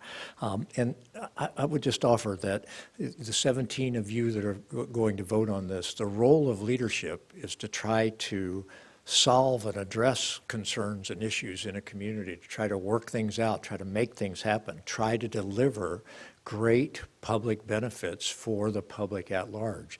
I don't think there's any question that you can make a very strong case that this bike lane will be a tremendous public benefit for lots of people, but in particularly for the underrepresented people that don't often they're not often able to express themselves to you.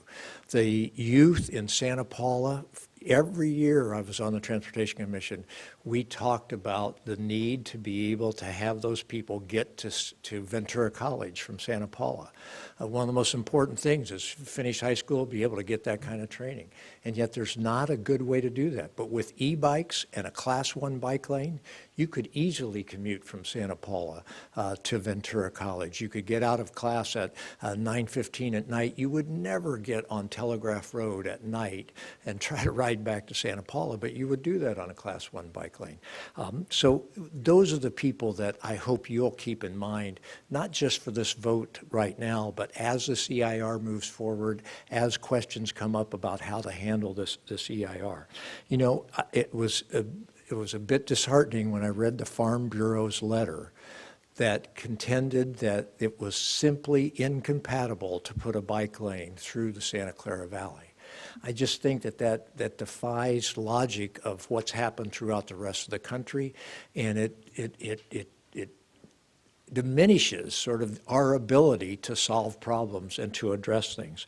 Unfortunately, I remember about 8 years ago when we had a similar grant to try to move forward with the planning of this trail, and it was the ag opposition that actually caused us to return the money and not even do the study to try to move forward. I hope that it's obvious that we have to move beyond that. It is very legitimate. I mean, the appropriate thing for us to do is to examine the legitimate concerns, and it's very legitimate for people to bring up the concerns.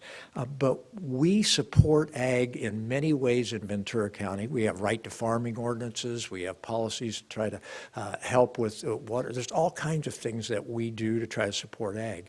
It is important now for us and for the leadership, for you, to try to bring all of those stakeholders together to address the issues rather than just try to deny this public benefit. And so my final point that I'd like to make is this is a great county. I mean, if you look at all of California, and that is a great valley.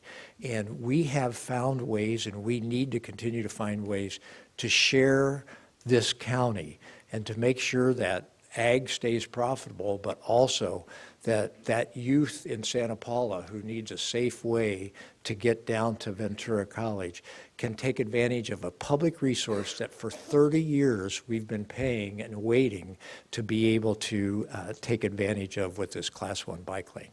Thank you very much. I certainly strongly encourage your support of this. Thank you. And then we had one mislabeled speaker card, so why don't we have Ms. Bello speak? Thank you. Good morning, everyone. My name is Nidia. I'm a policy advocate with COS, based in Santa Paula. We're a grassroots-based social justice organization that advocates for workers' rights, tenant rights, and environmental justice in Santa Barbara and Ventura County. And we have members in Santa Paula, Oxnard, Ventura, Santa Barbara, and Santa Maria. Over the past few years, we have been talking to youth in Santa Paula to identify projects that would improve the environment for students and residents.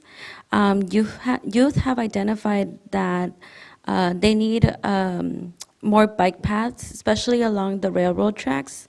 Youth want green open spaces that they can spend recreational or family time. And they want access to safe outdoor spaces so that they can cool down during the hottest days in the summer.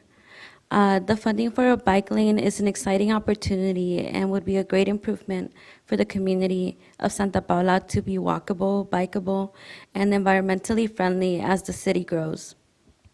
Santa Paula is a beautiful city surrounded by unique landscapes like mountains and has a rich history. These beautiful features should be made available to be appreciated by locals and longtime residents and not just catered to tourists or people that can pay expensive rates for private tours. Youth are concerned about the future of our planet, especially as Ventura County is the fastest warming county in the nation, and they have experienced more extreme weather like heat days and heavy rain. Youth are in support of measures that will mitigate the impacts of climate change, such as less resilience on cars and providing public transportation and safe biking lanes. We urge you to accept this grant to move forward with the study to explore the bike lane on the Santa Paula branch line. And thank you for your time and consideration. Thank you. That concludes public comment, but Madam Clerk, I know you had several written comments that have been submitted into the record. Yes, we did receive via email letters of support in regards to item number 11 that I believe we shared with the commission, with the commissioners, and also the ones that were turned in by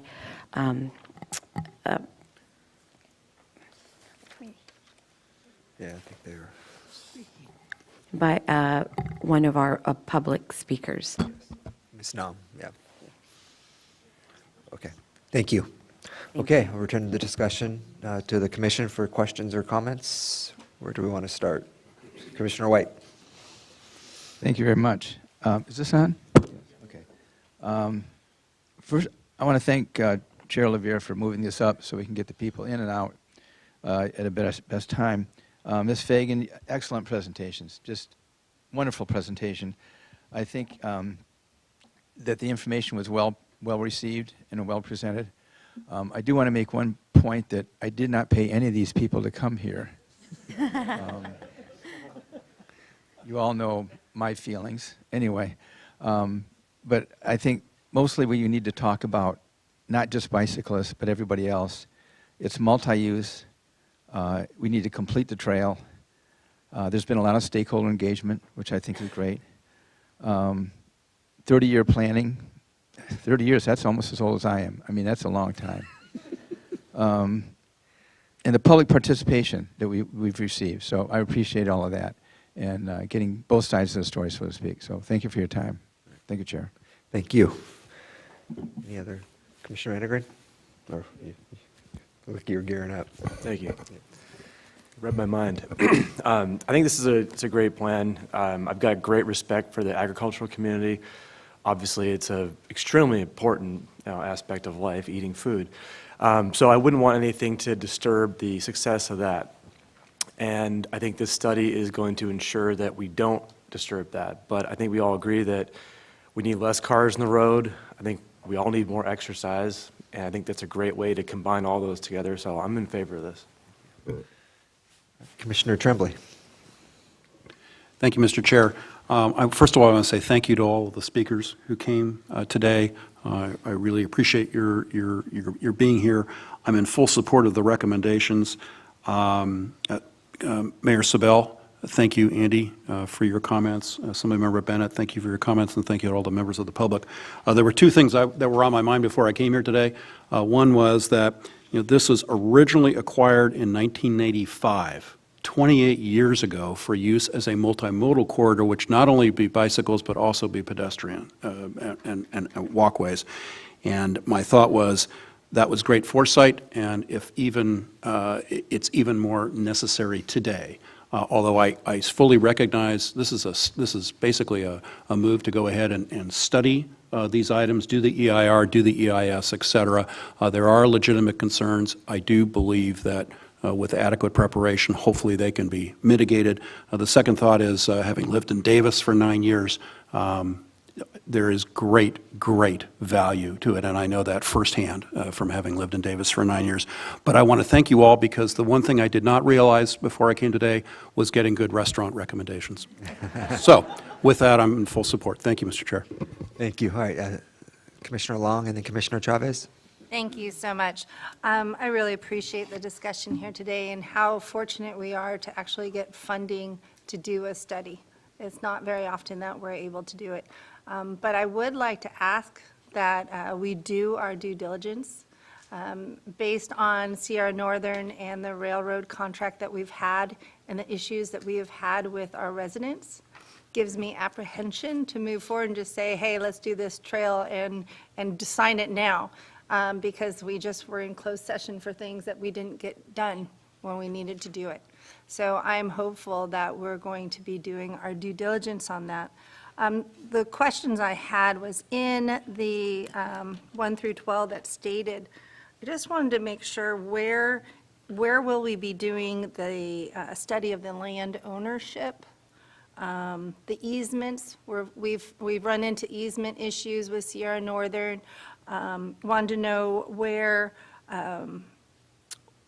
is it that we'll look at it, like who's going to do the trail maintenance, what about homelessness issues, because we've had issues with that on trails and how to remove them. We've had issues with rail bikes and ag, so how is that going to work with the trail? We also have the wildlife corridor, the right to farm. I want to make sure when we're doing this analysis that we're bringing in the county, so the Ag Commission, our farm bureaus, also the Public Works Department that's here. There's a lot of things that we have to do, and I want to make sure that that is actually discussed. I think that in the past, I wasn't on this board, but it was overlooked, and we have an opportunity to really gain some insight on a trail, on a line that we haven't done. And it's sad that this hasn't happened, but we need it to do. I think that the farmers, our cities, our community members, in Ventura County, we want to work together, but this has not been done in the depth that it needs to be done.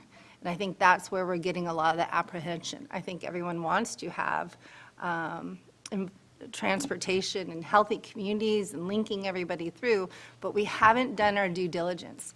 And so it sounds great to do a trail, but without that information, just say, oh, we'll mitigate it, doesn't give the respect to our business owners and residents that actually live there.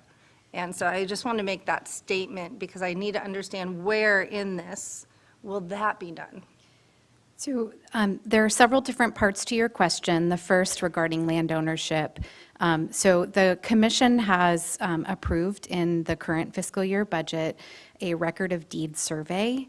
That will take place sort of concurrent with the planning efforts here for the Trail Master Plan. It's not incorporated into this current RFP because it's a separate type of action that isn't entirely linked to the trail. So we will be coming back to you with the request for proposals for work to be done specific to land ownership and the recording of the specific surveys and all of that. So I know there has been some concern about VCTC ownership of the land, and If the commission wants to have a broader discussion about that now, I can ask Steve to bring up a backup slide. But just to let you know that that is something that is on our radar and is incorporated into the overall plans for managing the Santa Paula branch line right-of-way corridor. With regard to the wildlife corridors, I also have a backup slide in that regard, but we are aware of the county's habitat conservation and wildlife connectivity ordinance that has been passed. There are sections of the trail that do pass through between Fillmore and Piru and may be subject to those regulations, so that would be incorporated as part of the planning process here as part of the master plan update. It would be part of existing conditions and a variety of other tasks within the EIR process. And then in terms of incorporating feedback from the local businesses and the ag community, that would be part of the extensive outreach and engagement that's incorporated in it's section 3 of the scope of work. So there's an establishment of a technical advisory committee, a citizens advisory committee, there's targeted stakeholder meetings, there's a digital outreach, website, social media, and surveys, a variety of community workshops, and then participating in community events throughout the corridor. So, so we have, you know, in task 3, some pretty extensive outreach that will take place. And in addition to that, as part of the EIR and EIS process, there are the sort of regulatory environmental review scoping type of meetings that will also take place. So any additional issues that need to be captured there are many different opportunities for stakeholder engagement to happen throughout this process. Well, and with that, just to be clear, I think we do need to have it in English and Spanish. Of course. I think we need to make sure that our communities, not only Santa Paula, but Fillmore and Piru, are connected to as well. And we've had issues with stakeholder engagement before where they weren't all included. And I think I appreciate VCTC, Amanda, Martin, working on that to make sure that they are now included when we're talking about Sierra Northern issues. But I just want to make sure we're really going that extra mile because we have citrusilla issues, we have different types of spraying based on the right to farm and so forth. And I really think that coordination is important. We've also had, I'm just airing this out so we don't forget it, parties. Neighbors are, you know, they have this quiet valley, and then at certain parks, there's big parties and so forth. So how do we make sure that, you know, the neighbors' living conditions aren't an issue when we're doing this? So public safety and all that kind of stuff. So if we can make sure that that's done too, I'd appreciate that. And Commissioner Long, I'll just add that we have been actively engaged and in discussions with the Farm Bureau, with Ventura County, with not just all the land regulatory agencies as well as CoLab, and we will continue to do that. And point taken that I think in the past there probably was not adequate outreach in some of these instances, but it's something we're taking very seriously, and stakeholder engagement will be a key component of this all along. Thank you, and I think that the county very much wants to be a partner, and so working together with all of the stakeholders is really important. Thank you. Okay, thank you, Commissioner Chavez, and then Commissioner Crosswhite, and then Commissioner Broggie. Thank you, Vice Chair. Thank you, Ms. Fagan, for the presentation, and thank you for everyone that made comments this morning. We've all heard of the expression, if you build it, they will come. But they're already here. Our bicyclists are people that only mode of transportation is riding a bike, and being able to have a safe space for them to be able to bike from one place to another is extremely important. I remember back in 2018, I had a conversation with a resident of Oxnard, and he felt that those memorial sites that tend to pop up on our roads, ghost bikes, or if somebody's killed on our public streets of pedestrians when they're walking, that it's distracting, it's unnecessary, it's ridiculous. My only response to him was, instead of trying to figure out how we get rid of those memorial sites, how about we figure out what contributed to those memorial sites? Oftentimes, many of our streets, I can speak for Oxnard, are not the best places for bicyclists to ride. I remember when me and my brothers, there's 4 of us, we were young, the closest and most safest bike path for us to get from our home in South Oxnard to the Port Hueneme Beach goes through Port Hueneme neighborhoods, through the park, Bubbly Springs Park. No cars around us, just a bike path that people can ride through. I've said it multiple times here, I've said it even during my time on the Planning Commission in Oxnard, and that having safe, reliable transportation is essential to not only those that use it as recreational, but those that depend on it. In the San Fernando Valley along the Orange Line, they have a busway, and adjacent to it is the bike and walk path. I can honestly say throughout my 10, 11 years of working in public transit in LA County that it is a huge benefit and that people use that bike path. They use that walk path for healthy lifestyles. I believe that the 126, and I was just out in Santa Paula last month, or now I can't even say last month, we're now in December. In October, I was in Santa Paula. The 126 is not the most ideal place to have a bike path. You need to have barriers in place that make people feel safe and make people feel comfortable. I have seen multiple times people riding their bikes and nearly get hit by vehicles. We live in a world where our phones are an extension of us, that people, even though there's laws in place, will continue to text and drive or talk on the phone and be distracted. It's a reality. There's no way to deny it. The fact that this is just a study, I think it's a benefit to explore all of our options, to address the concerns for our stakeholders, for all parties that are involved, because the reality, I would even like to see this even go a little bit further, further into Ventura, further into Oxnard, because I believe that there are multiple bike paths, and I can't remember if it was the first presentation or the second presentation that had, it's the first presentation that had the VCTC bicycle wayfinding plan that essentially maps out all the bike paths that we have in the county. And being able to connect all of those and give people the opportunities to explore their county, to explore neighboring communities that they normally would not go to is ideal. I can honestly say I've never heard of bike to eat before. That's an interesting concept. I can honestly say that I am extremely impressed by many of our speakers this morning.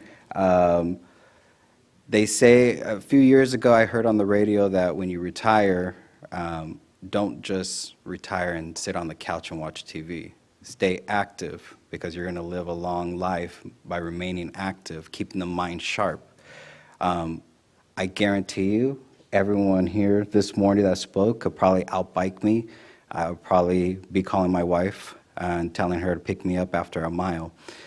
But I think this is a great opportunity for our county to explore the possibilities. But I'm also really excited, and I know this is not just about the bike path. We had other items on that our discussion as well. But I'm also excited about the possibilities of exploring improvements to our bus shelters, our bus stops, as we had received grant funding for that.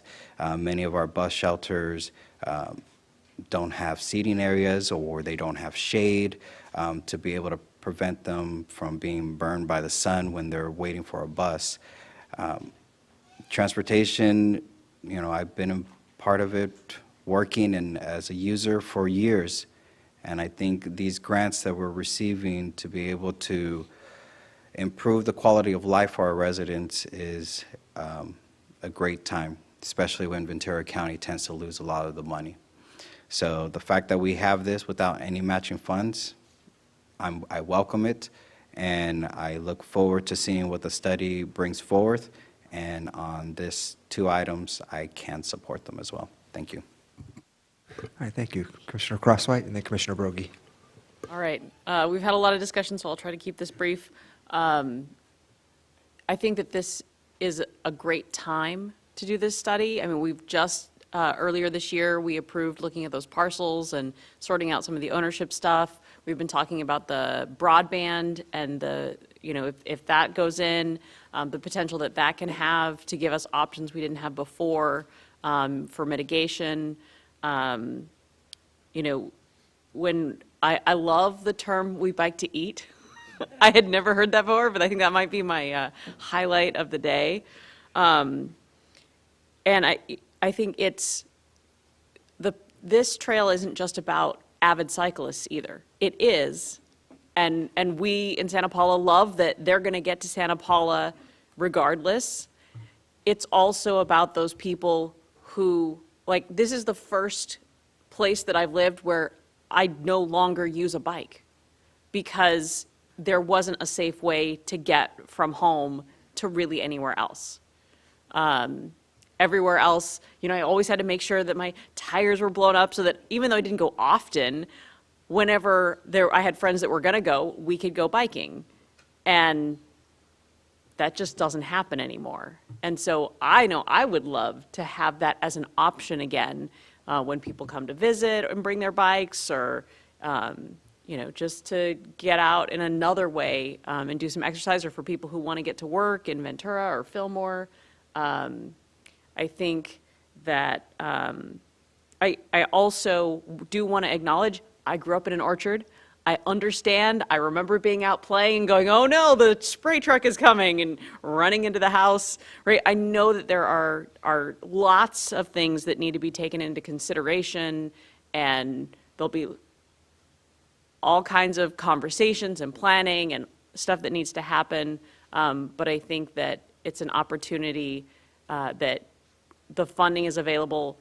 It's not going to be available again. I mean, maybe someday in the future, but it's available now. And so I think this is the time to have the conversation, engage all the stakeholders, continue to try to build and repair relationships that have maybe been a little rocky over the last several years, and see what we can do.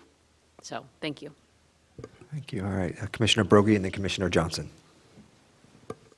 Well, I think on behalf of anyone who is either on a board, a commission, a council, and I'm a council member from Fillmore, I appreciate having 17 speakers, I think it was 17, all in agreement on one topic. I mean, that just doesn't happen.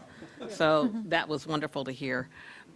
So I used to be an avid bike rider in my younger days, and partly in a lot, I attribute this to our executive director, Martin Erickson. I don't know if you know this about him, but he does ride his bike from Ventura to Cambridge to work. And once in a while, in the morning, I'll get a photo of him, just a headshot, a selfie of him with his helmet on, riding his bike down a bike path. And I'm thinking, there's not a whole lot of bike paths through, from his home all the way into, his workplace. And that scares me, But I'm happy to report that last week I did, in fact, get my bicycle out. And we were in a campground, but I rode my bike for quite a while. And so I appreciate the example that our executive director is setting for us. So I want to thank those of you who also mentioned the youth, not just in Santa Paula, but also in Fillmore and Piru, who will benefit hugely from this. I mean, I know there are youth at least in the city of Fillmore, who never leave Fillmore.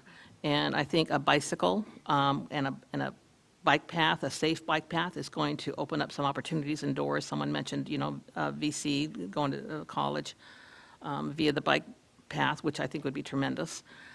So I appreciate that sentiment and that thought and that recognition of the importance on how this is going to impact the youth in the entire Santa Clara Valley there.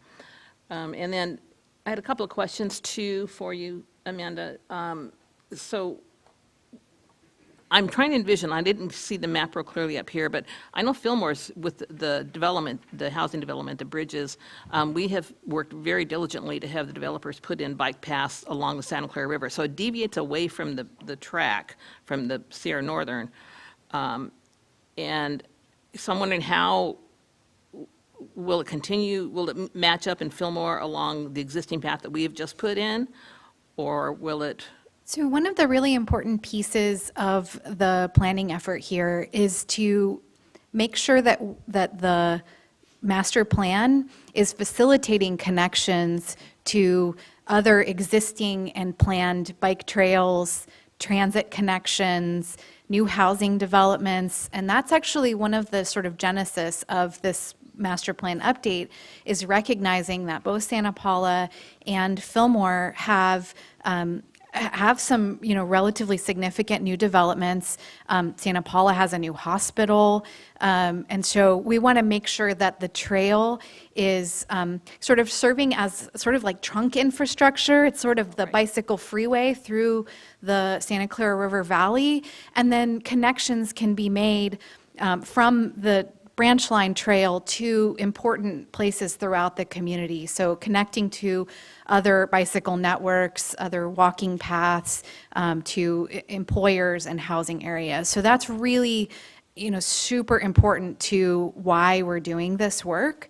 And so I would anticipate establishing better and new connections to the new housing areas in Fillmore and elsewhere. Great. So do you see the track continuing along Sierra Northern as well as connecting to the existing bike path we have in Fillmore? Yes, and I've actually had conversations with the City of Fillmore's Planning Department about, they have some grand ideas about creating, I believe it's a 9-mile connected bike loop throughout the city of Fillmore. So part of that would be along the branch line, and part of it would be off the branch line. But it sort of and I have the map in my head, but it creates this sort of triangular sort of loop throughout the city. So it creates a really great bicycle network. And I know Santa Paula has similar plans where they leverage the branch line as a sort of east-west key asset that then branches out from there. Great, that's good to hear. And then lastly, this is more of a request or a question. We're talking a lot about the farm, the ranchers and whatnot. I think it'd be beneficial if at some point in time, when it's appropriate, to have either a joint meeting, to have a representative from the Farm Bureau come and address the VCTC, the commission, so that we know where they are and we're getting legitimate, information directly from the Farm Bureau, so we know what their position and their feelings are on this project. So thank you so much for all of your hard work on this. Thank you. And just to note, we did notify the Farm Bureau and CoLab and the Agricultural Commissioner's Office on Monday that this was on the agenda. And unfortunately, they weren't able to join us today, but they are aware of the meeting, and I'm sure they're listening and watching from their current location. So. And I do want to mention, since both Commissioner Chavez and Commissioner Crosswhite brought it up, the concept of expanding our look at bike trails through. And one of the 4 projects included in the MOU with SCAG is the Community Traffic Calming and Pedestrian and Bicycle Safety Program. So it's a relatively smaller dollar amount, but the idea is to target key areas throughout the county where there are bicycle pedestrian safety concerns and sort of hot spots for collisions, and look at ways that we can apply both Go Human and Go Safely and other existing tools out there, and do some demonstration projects and actually sort of push those safety improvements along in areas throughout our county. So that was a broader look than just the branch line. All right. Thank you. All right, Commissioner Johnson. Thank you, Chair. And Ms. Fagan, following up on what you were just talking about, I was excited in your slideshow that you had the thing that said every intersection is a crosswalk. Because I know what I have seen in the past in my own city is when we do Pedestrian Safety Month, a lot of times it's like telling pedestrians not to cross the street. And a lot of people don't understand that there are unmarked crosswalks. As a frequent pedestrian, I sometimes will stand at a corner and watch 50 cars blow by. So I hope that we can use that money to get that message out there. Moving sort of backwards from things, I wanted to follow up on something Supervisor Long said, as we talk about the issues we've had with the rail bikes with Sierra Northern. I'm confident that doing the outreach as part of this, the engagement, the discussion, when we talk about the issues and we talk about mitigation measures that we can take, that we will actually be minimizing some of the incompatibility issues that we have now, that we will find ways to mitigate them, and we'll do that in a more structured form, and it will improve the relationships, sort of the three-way relationships between VCTC, the ag community, and Sierra Northern. And so I think just for that alone, I'm excited about this. We've heard a lot about why it would be good for, excuse me, for this bicyclist or that bicyclist, and certainly I appreciate all the recreational uses for a long bike trail. But I want to bring it back to a broader picture, and that is we as VCTC need to be looking at sort of the mix of transit we have in the county. And what we're talking about here is something that reduces that friction in a county of commuters that has no self-help sales tax and has no countywide public transit. And so just in terms of broad policy, there's a reason we've been talking about doing this for 30 years. We are seeing it more and more that we've got to do this. And what's exciting about this, and to sum it all up, we expect to see more bicyclists, but we are also expecting to see what we call modal filtration, which would be giving bicyclists, pedestrians a protected path. And I can't stress this enough how critical that is. If you go back and look countywide at the severe crashes and fatalities, severe meaning something is in the hospital with serious injuries. 10 years ago, countywide, we would have about 30 in a year between severe and fatal crashes on bikes. Last year, we had 43. And so this is going to help. It's not enough, but it's going to encourage the development of even more bike paths. It's going to get more people buying electric bikes, and it's absolutely the way we need to go. And with that, I'd like to start with agenda item number 11 and move that we accept staff's recommendation. Can we take them together, Mr. DeMar? Or should we do it I separate? would recommend, given the number of items in each one, I'd take them separately. Okay, 11. so we have a motion on item 11. Item 11, yes. A second. Okay, and I'll just say, I have a lot to say about this. I'm incredibly excited about it, but I think everything's been stated about the many benefits this will bring the community. So I'm supportive of the motion. And, all right, Madam Clerk. Commissioner Brogy? Yes. Commissioner Chavez? Aye. Commissioner Crosswhite? Yes. Commissioner Enegren? Yes. Commissioner Engler? Yes. Commissioner Francina? A resounding yes. Commissioner Gurrell? Yes. Commissioner Johnson? Yes. Commissioner Judge? Yes. Commissioner Long? Yes. Commissioner Lopez? Yes. Commissioner McQueen-Lejeune? Yes. Commissioner Tremblay? Yes. Commissioner White? Yes. Yes. Vice Chair Levere? Yes. All right. Thank you. Thank you, everyone. And then item 12. Supervisor Gurrell moved, Commissioner Tremblay second. Vice Chair Levere? Yes. Commissioner Brogy? Yes. Commissioner Chavez? Aye. Commissioner Crosswhite? Yes. Commissioner Enegren? Yes. Commissioner Engler? Yes. Commissioner Francina? Yes. Commissioner Gurrell? Yes. Commissioner Johnson? Yes. Commissioner Judge? Yes. Commissioner Long? Yes. Commissioner Lopez? Yes. Commissioner McQueen-Lejeune? Yes. Commissioner Tremblay? Yes. Commissioner White? Yes. Thank you. I move item 13, staff's recommendation. Okay. Are we doing that one? Okay, never mind. Thank you. Thank you so much, Ms. Fagan. I think Commissioner Francina? We're going to look back on this day and realize that it's history in the making. It's like a paradigm shift on what's important. Yeah. It's a wonderful, wonderful moment. I agree. And this is how the Ventura Ojai Bike Trail started, so, yeah. Okay, I apologize to everyone. My kids have a half day at school, so I need to go and pick my kids up. So past Chair Tremblay has graciously agreed to take over chairing the meeting. So thank you, and I hope everyone has a wonderful holiday and Christmas season. Thank you. Thank you, Mr. Chair. You as well. And apparently there was something in the VCTC administrative code known as the mothball provision whereby an immediate past chair gets brought out of retirement to run a meeting. At least I heard it was the mothball provision.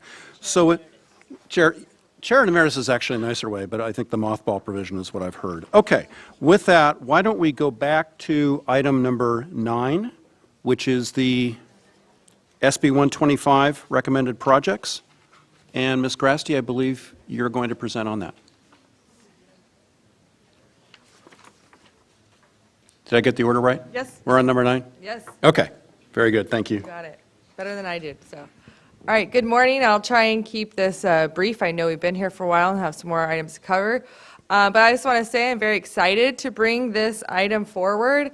This is a significant amount of money that's going to transit that is, really unheard of and will bring great benefits, I think, to this county.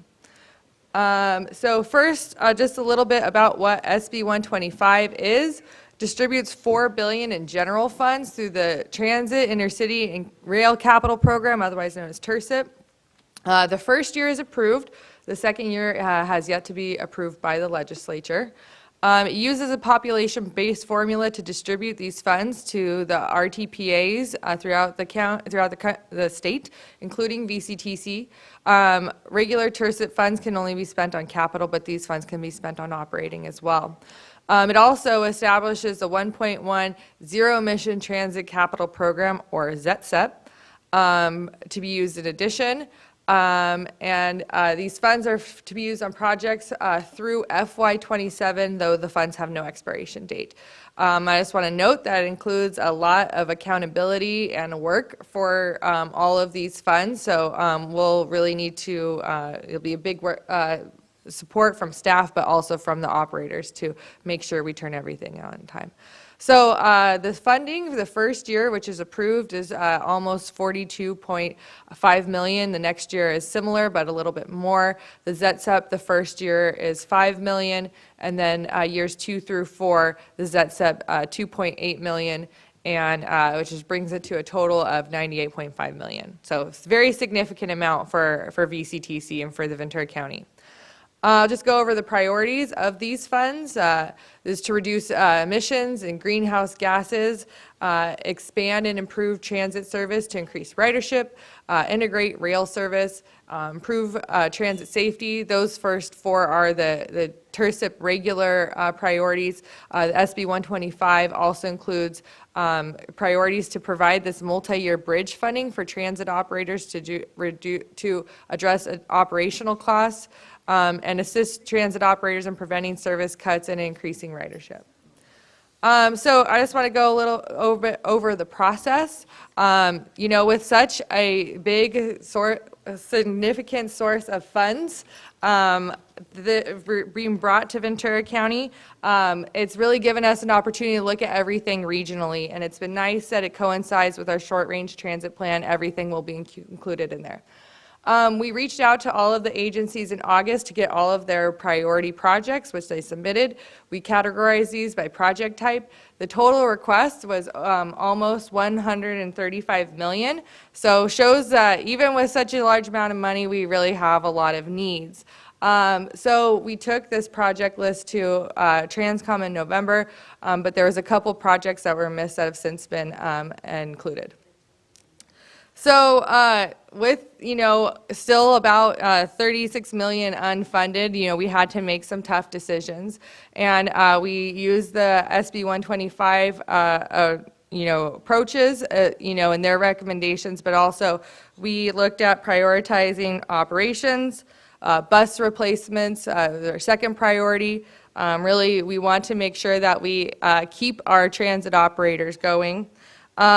We also followed by zero emission bus infrastructure. You know, this is a really expensive move for all of our transit operators. So this will be a really important benefit there as well.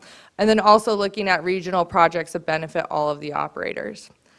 We also considered equity as these funds are distributed based on population. We looked at the population served by the operators, as well as the ridership served. That's an important priority of SB 125 and the low-income areas served. We also considered the ability to fund requested projects elsewhere, and then the agencies and projects that have been funded by previous sources. So previous sources such as CARES or CMAQ, things of that nature, and then the types of projects that can be funded in a regular TIRSIP call, other, CRP, thank you, CMAQ, and other types of funds as well. So there's some projects that we think would be strong candidates for other sources of funding. So this is a lot of numbers on one chart, and I realized I didn't organize them by, by amount. But Gold Coast will be getting the biggest amount, as they are the largest operator. They serve the most people and the biggest population. VCTC Intercity has a large amount due to basically the entire bus fleet needing to be replaced, and other types of funds not available for these types of vehicles as they're diesel buses. There's also a significant amount for regional projects that will funnel back really to all the operators, including replacing fare boxes, keeping the youth ride programs going, things of that nature. Thousand Oaks also is getting over $10 million.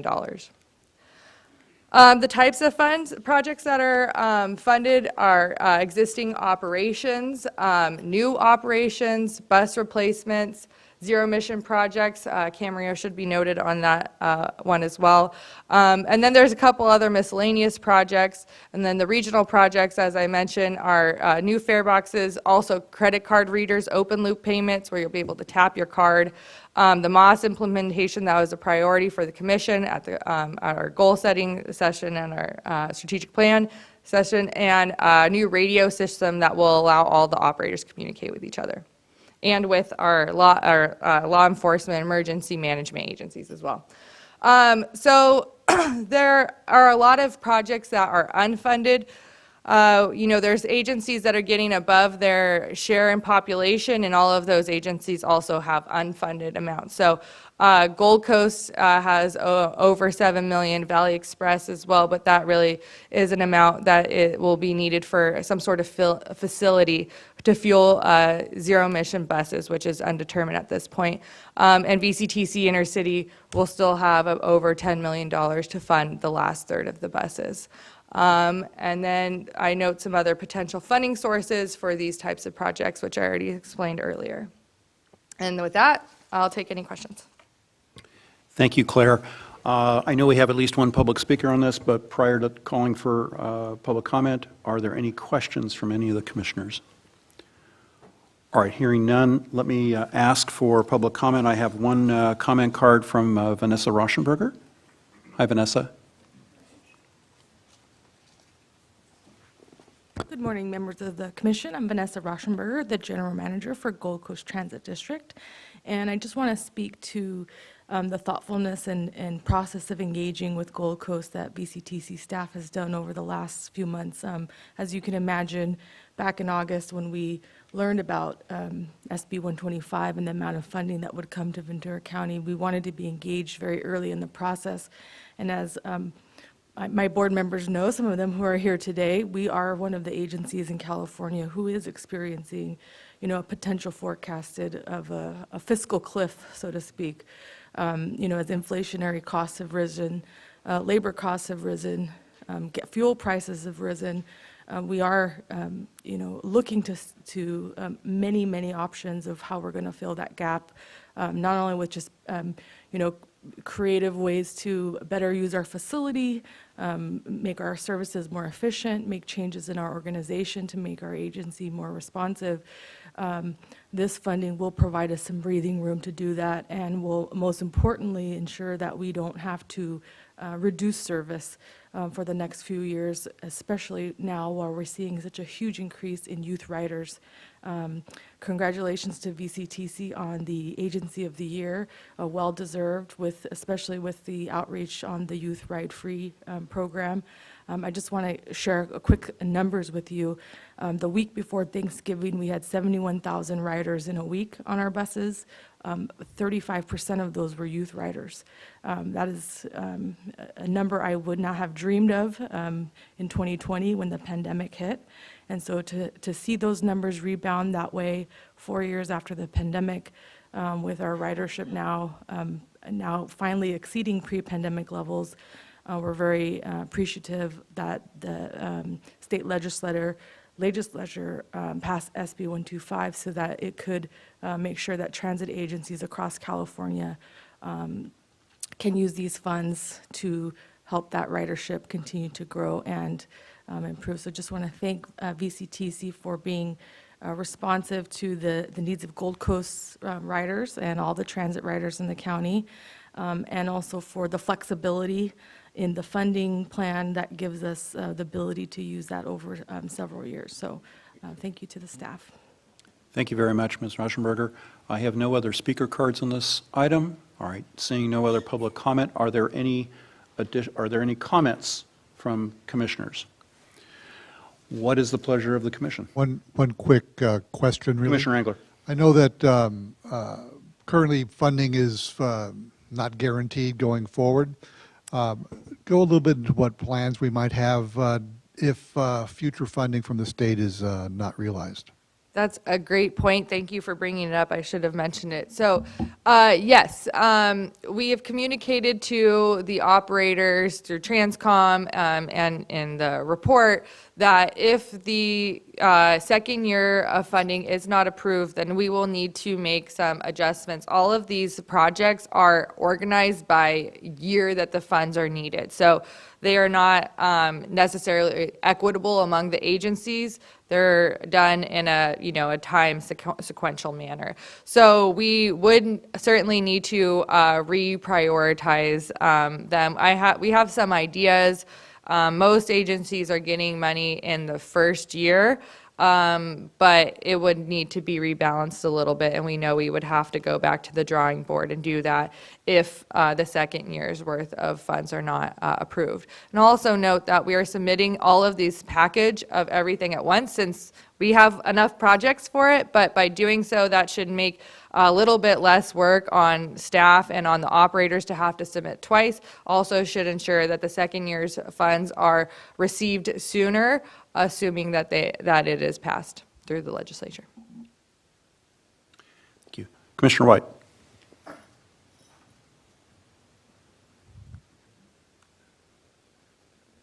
I just want to remind everybody that this is very important money. Working with people who are transit dependent, this is very important for people who are transit dependent, and I think it's important that we stay on top of this and make sure that we continue with the work that's being done by the staff. So thank you very much. Thank you. Commissioner White? Oh, Commissioner Crosswhite. Just real quick on that note of how sort of things are divided out. Hopefully there will be funding throughout, but I know that one of the things that was said in there about the Valley Express was that part of the reason why the request for funding was later is we didn't have locations.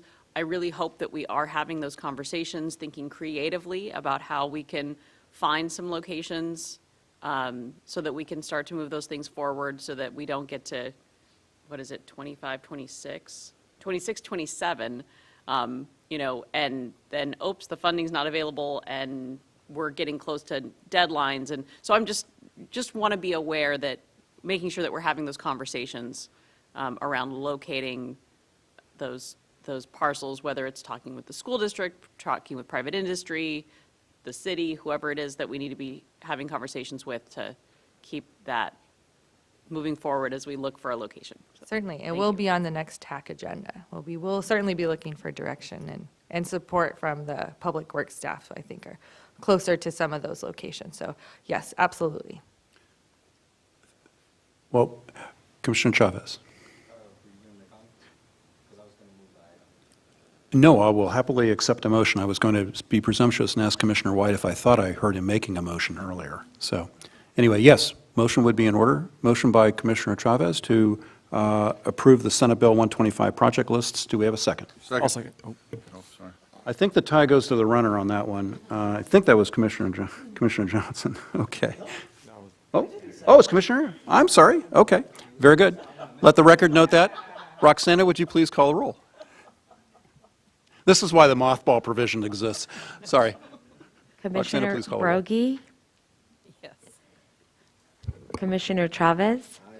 Commissioner Crosswhite? Yes. Commissioner Enegren? Yes. Commissioner Engler? Yes. Commissioner Francina? Yes. Commissioner Gorel? Commissioner Johnson? Yes. Commissioner Judge? Yes. Commissioner Long? Yes. Commissioner Lopez? Yes. Commissioner McQueen-Lejeune? Yes. Commissioner Tremblay? Yes. Commissioner White? Yes. Thank you. Thank you, Roxana. That motion is approved. We go now to item number 10, and I will note, this is the Santa Paula Branch Line monthly updates. It's rather a late hour, Ms. Fagan, and we also have item 13, so I'm hopeful that this presentation can be truncated or really minimized, if that's possible. Commissioner Long? Can we also hear item 13 right after item 10, because I know there's someone in the audience? Thank you. Perhaps we could defer this, or just it's a receive and file item. Is there anything in specifically that we need, Ms. I can keep this as Fagan? simple as, we've provided the report in writing, and if you'd like me to skip my presentation, Well, I certainly perhaps thank you for being so gracious. Are there any commissioners that have any questions with respect to the Santa Paula Branch Line monthly update? No, I just want to say thank you very much for the due diligence of having this out so that our public can comment and that it's not under the consent, making sure that this is top of mind for our commissioners. So thank you very much. And I do plan to bring back an important update on the Sespe Creek Bridge design process to you in January, so we can talk as much as you want about Sespe Bridge next month. Thank you, Ms. Fagan. With apologies as we're moving on. But on the other hand, it was the shortest agenda item today. All right. That item is received and filed. Let the record indicate that without any objection. Now let's move to item 13, which is the First Amendment to the Santa Paula Branch Line Railroad Lease and Operations Agreement. Thank you, immediate past Chair Tremblay, commissioners. This First Amendment to the Branch Line Railroad Lease and Operations Agreement has been under discussion and consideration for some time now. I do want to acknowledge the ad hoc committee that was formed to work during these negotiations, and I'm happy to report that we do have this First Amendment before you, and that it will accomplish some important, I think, items, one of them being effectuate the movement of the currently stored rail cars in Fillmore. It will define temporary rail car storage in the agreement. It will also define where the rail cars can be stored prior to the bridge repair and also following the completion of repairs. I again want to acknowledge that this has been a challenging time, especially for the neighborhood and their patients throughout, but hopefully this will augur in a renewed relationship with our operator and the many benefits that can come from the rail operation in the branch line. And finally, just want to thank the commissioners, as you do, on all the complex and regional items and nuanced and difficult items that you grapple with, for your time and dedication for that. So unless General Counsel Mattis wants to add anything else for the report, I believe we've certainly spent some time on this. Thank you, Mr. Erickson. I know there's at least I have one speaker card on this, but before we go there, let's have questions from the commission. Commissioner Brugge. Okay. I can wait? Okay. All right. Any questions? All right, hearing none, I do have one speaker card, and the speaker card is for Tracy Stewart. Very well. Thank you very much. All right, that went quickly. No, we heard you. Thank you very much, Ms. Stewart, very much. All right, let's go then to questions. I'm going to, Commissioner Long, you're on deck. Commissioner Brugge? Thank you very much. First of all, I just want to say thank you to all the commissioners. Really appreciate your support on this for our residents of Santa Clara Valley. This is huge, and I really appreciate Sierra Northern coming to the table and having these discussions. We really have to work on this partnership with all in the Santa Clara Valley, and I know we can do it. The one question I had was, how soon can these cars be moved? You didn't mention that, so I want to make sure people know. Per the amendment, they will be moved before January 1st, 2024. So they will be moved over the next 30 days. Thank you, and I needed to have that said publicly. We have big smiles over there, and I know people are watching in the YouTube air. And so I just want to say thank you. I think that Valley will be having a wonderful New Year's Eve celebration of rail cars being moved out of the way, trying to give some levity to this issue. So thank you so much, and I really do appreciate it. Commissioner Brugge? Okay. I've shared this with the VCTC commissioners, but I want the public to understand how much work the commission put in on this. And I was so ecstatic about this because Fillmore is always off kind of the beaten path, and it's one of the smallest communities, second smallest after Ojai. But the attention and the concern and the interest that every commissioner, even commissioners from the other side of the county, had a vested interest in this, and they were 100% completely on our side. They were fighting for Fillmore and Santa Paula, and making sure that this whole process was effectuaed, that we got done what we needed to get done. They listened to the individuals in Fillmore, the neighborhood along where the rail cars were stored, and the attention. I'm just ecstatic. I mean, this was one of the best experiences I've had in my entire career in public service, going back the last 10 years. And I just want to say thank you to the commission overall. I want to thank our executive director. I want to thank the ad hoc committee, just for all of your diligence and your hard work and paying attention to Fillmore. Thank you. Thank you, Commissioner Brugge and Commissioner Long, for your comments. Are there any other comments? Commissioner Johnson? Thank you. I'd just like to say that I'm sorry it took so long to come to a resolution on this, but I want to thank and really congratulate the residents. You know, I appreciate that when this started, you may have thought that, you know, you were going to have a real uphill battle and that this commission maybe wouldn't care. And, you know, it was you coming to our meetings, bringing the photos, and talking with us one-on-one, and that's really why this happened, because we really do want to be responsive, and again, I personally am just sorry that it took so long, but I look forward to getting this taken care of. Thank you, Chair. Thank you, Commissioner Johnson. Any other comments? What is the, I'll motion to approve. we have a motion by, thank you, Commissioner Long. We have a motion by Commissioner Long. Do we have a second? Second. I think I saw Mr. White first, so I'm going to go Commissioner White seconded that. Roxana, would you please call the roll? Commissioner Broggie? Yes. Commissioner Crosswhite? Yes. Commissioner Enegren? Yes. Commissioner Engler? Yes. Commissioner Francina? Yes. Commissioner Johnson? Yes. Commissioner Judge? Yes. Commissioner Long? Yes. Commissioner Lopez? Yes. Commissioner McQueen-Lejeune? Yes. Commissioner Tremblay? Yes. Commissioner White? Yes. Thank you. All right, that item is approved. Unanimous vote. That brings us to, marching right along, General Counsel reports, item 14. Any reports, Mr. Mattis? No report. All right, moving on to agency.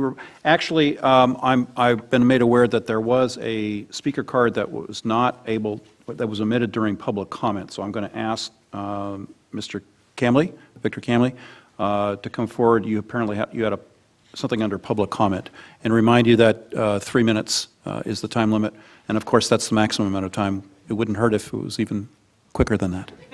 Okay. Not to pressure you. Thank you. As some of you know, I tend to digress, so I wrote it down. Mr. Chairman, Commissioners, I'm Vic Cami. I retired from VCTC in 2015, but remain committed to improving transportation in Ventura County. I'm here today to ask you to investigate the potential of a once-in-a-generation opportunity. Currently, Caltrans is coming close to completing a major shop project funded to reconstruct the road on Highway 101 between Solano Beach and La Conchita.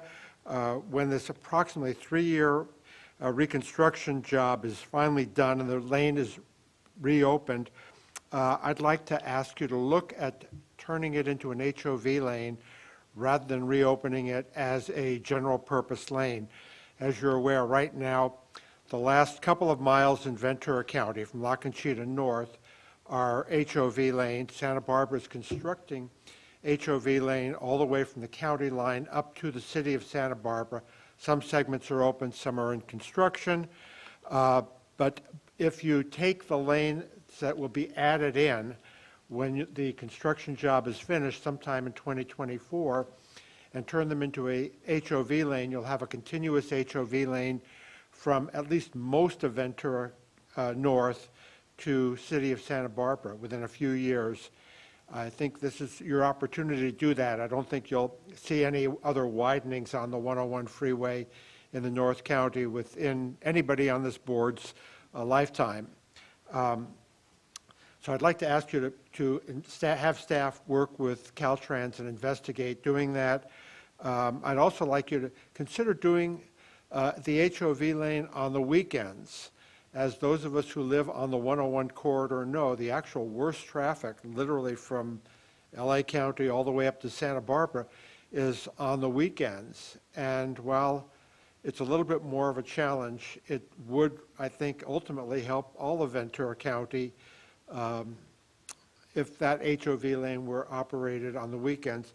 And then the last thing I'd like to ask, and it's a longer term issue, not just the immediate opening up the lanes as an HOV, is that you look at opening those lanes as a hot lane, not now, but converting them over, as they have done in much of the rest of Southern California and the Bay Area, converting HOV lanes to hot lanes.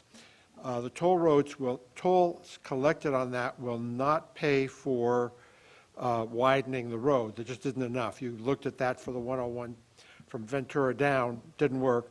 But you could generate enough to support additional transit or even rail service between Ventura and Santa Barbara. Thank you. Thank you very much, Mr. Gami. Of course, since these items are not on the agenda, we're precluded from discussing them, but thank you for your public comment. All right, we're going to go to agency reports. First agency up, Commissioner Judge for SCAG. Thank you. I just wanted to say I'm very glad to hear that SCAG was able to help you out on all of those projects, and I want to call to your attention the fact that I'm your representative on SCAG for VCTC, plus we have a bunch of other people on VCTC that represent their cities on SCAG, and I have a council member on my staff, on my council that also represents on SCAG. So if you ever need help in the future, feel free to reach out and get a hold of us, because we're more than happy to lobby for you up there. Commissioner Judge, thank you very much, and thank you for your service on SCAG. And we know that you spend a lot of hours doing it, and we're very appreciative. Metrolink, because of the lateness of the hour, I think I'll defer any specific report. I hope you'll forgive me for that. We'll do that next month. LoSAN, the chair is not here. Commissioner White, do you have anything relative to LoSAN? Not today, thank you. Not today, all right. How about the Coastal Rail Coordinating Council? Our chair is gone, so we're skipping quickly through this. California Association of Councils of Government, Commissioner Johnson. Not much. I'll save it for next month. Thank you, Commissioner. And the California Van Pool Authority, Commissioner White. No, thank you. Let the record note that that was the quickest item 15 in at least this calendar year. All right, with that, I think that means we have concluded all of our business. At this moment, we're going to go ahead and adjourn to Friday, January 5, 2024 at the Camarillo Library, and I want to take this opportunity to wish everyone a very happy holiday season and a safe holiday season. Thank you. We stand adjourned.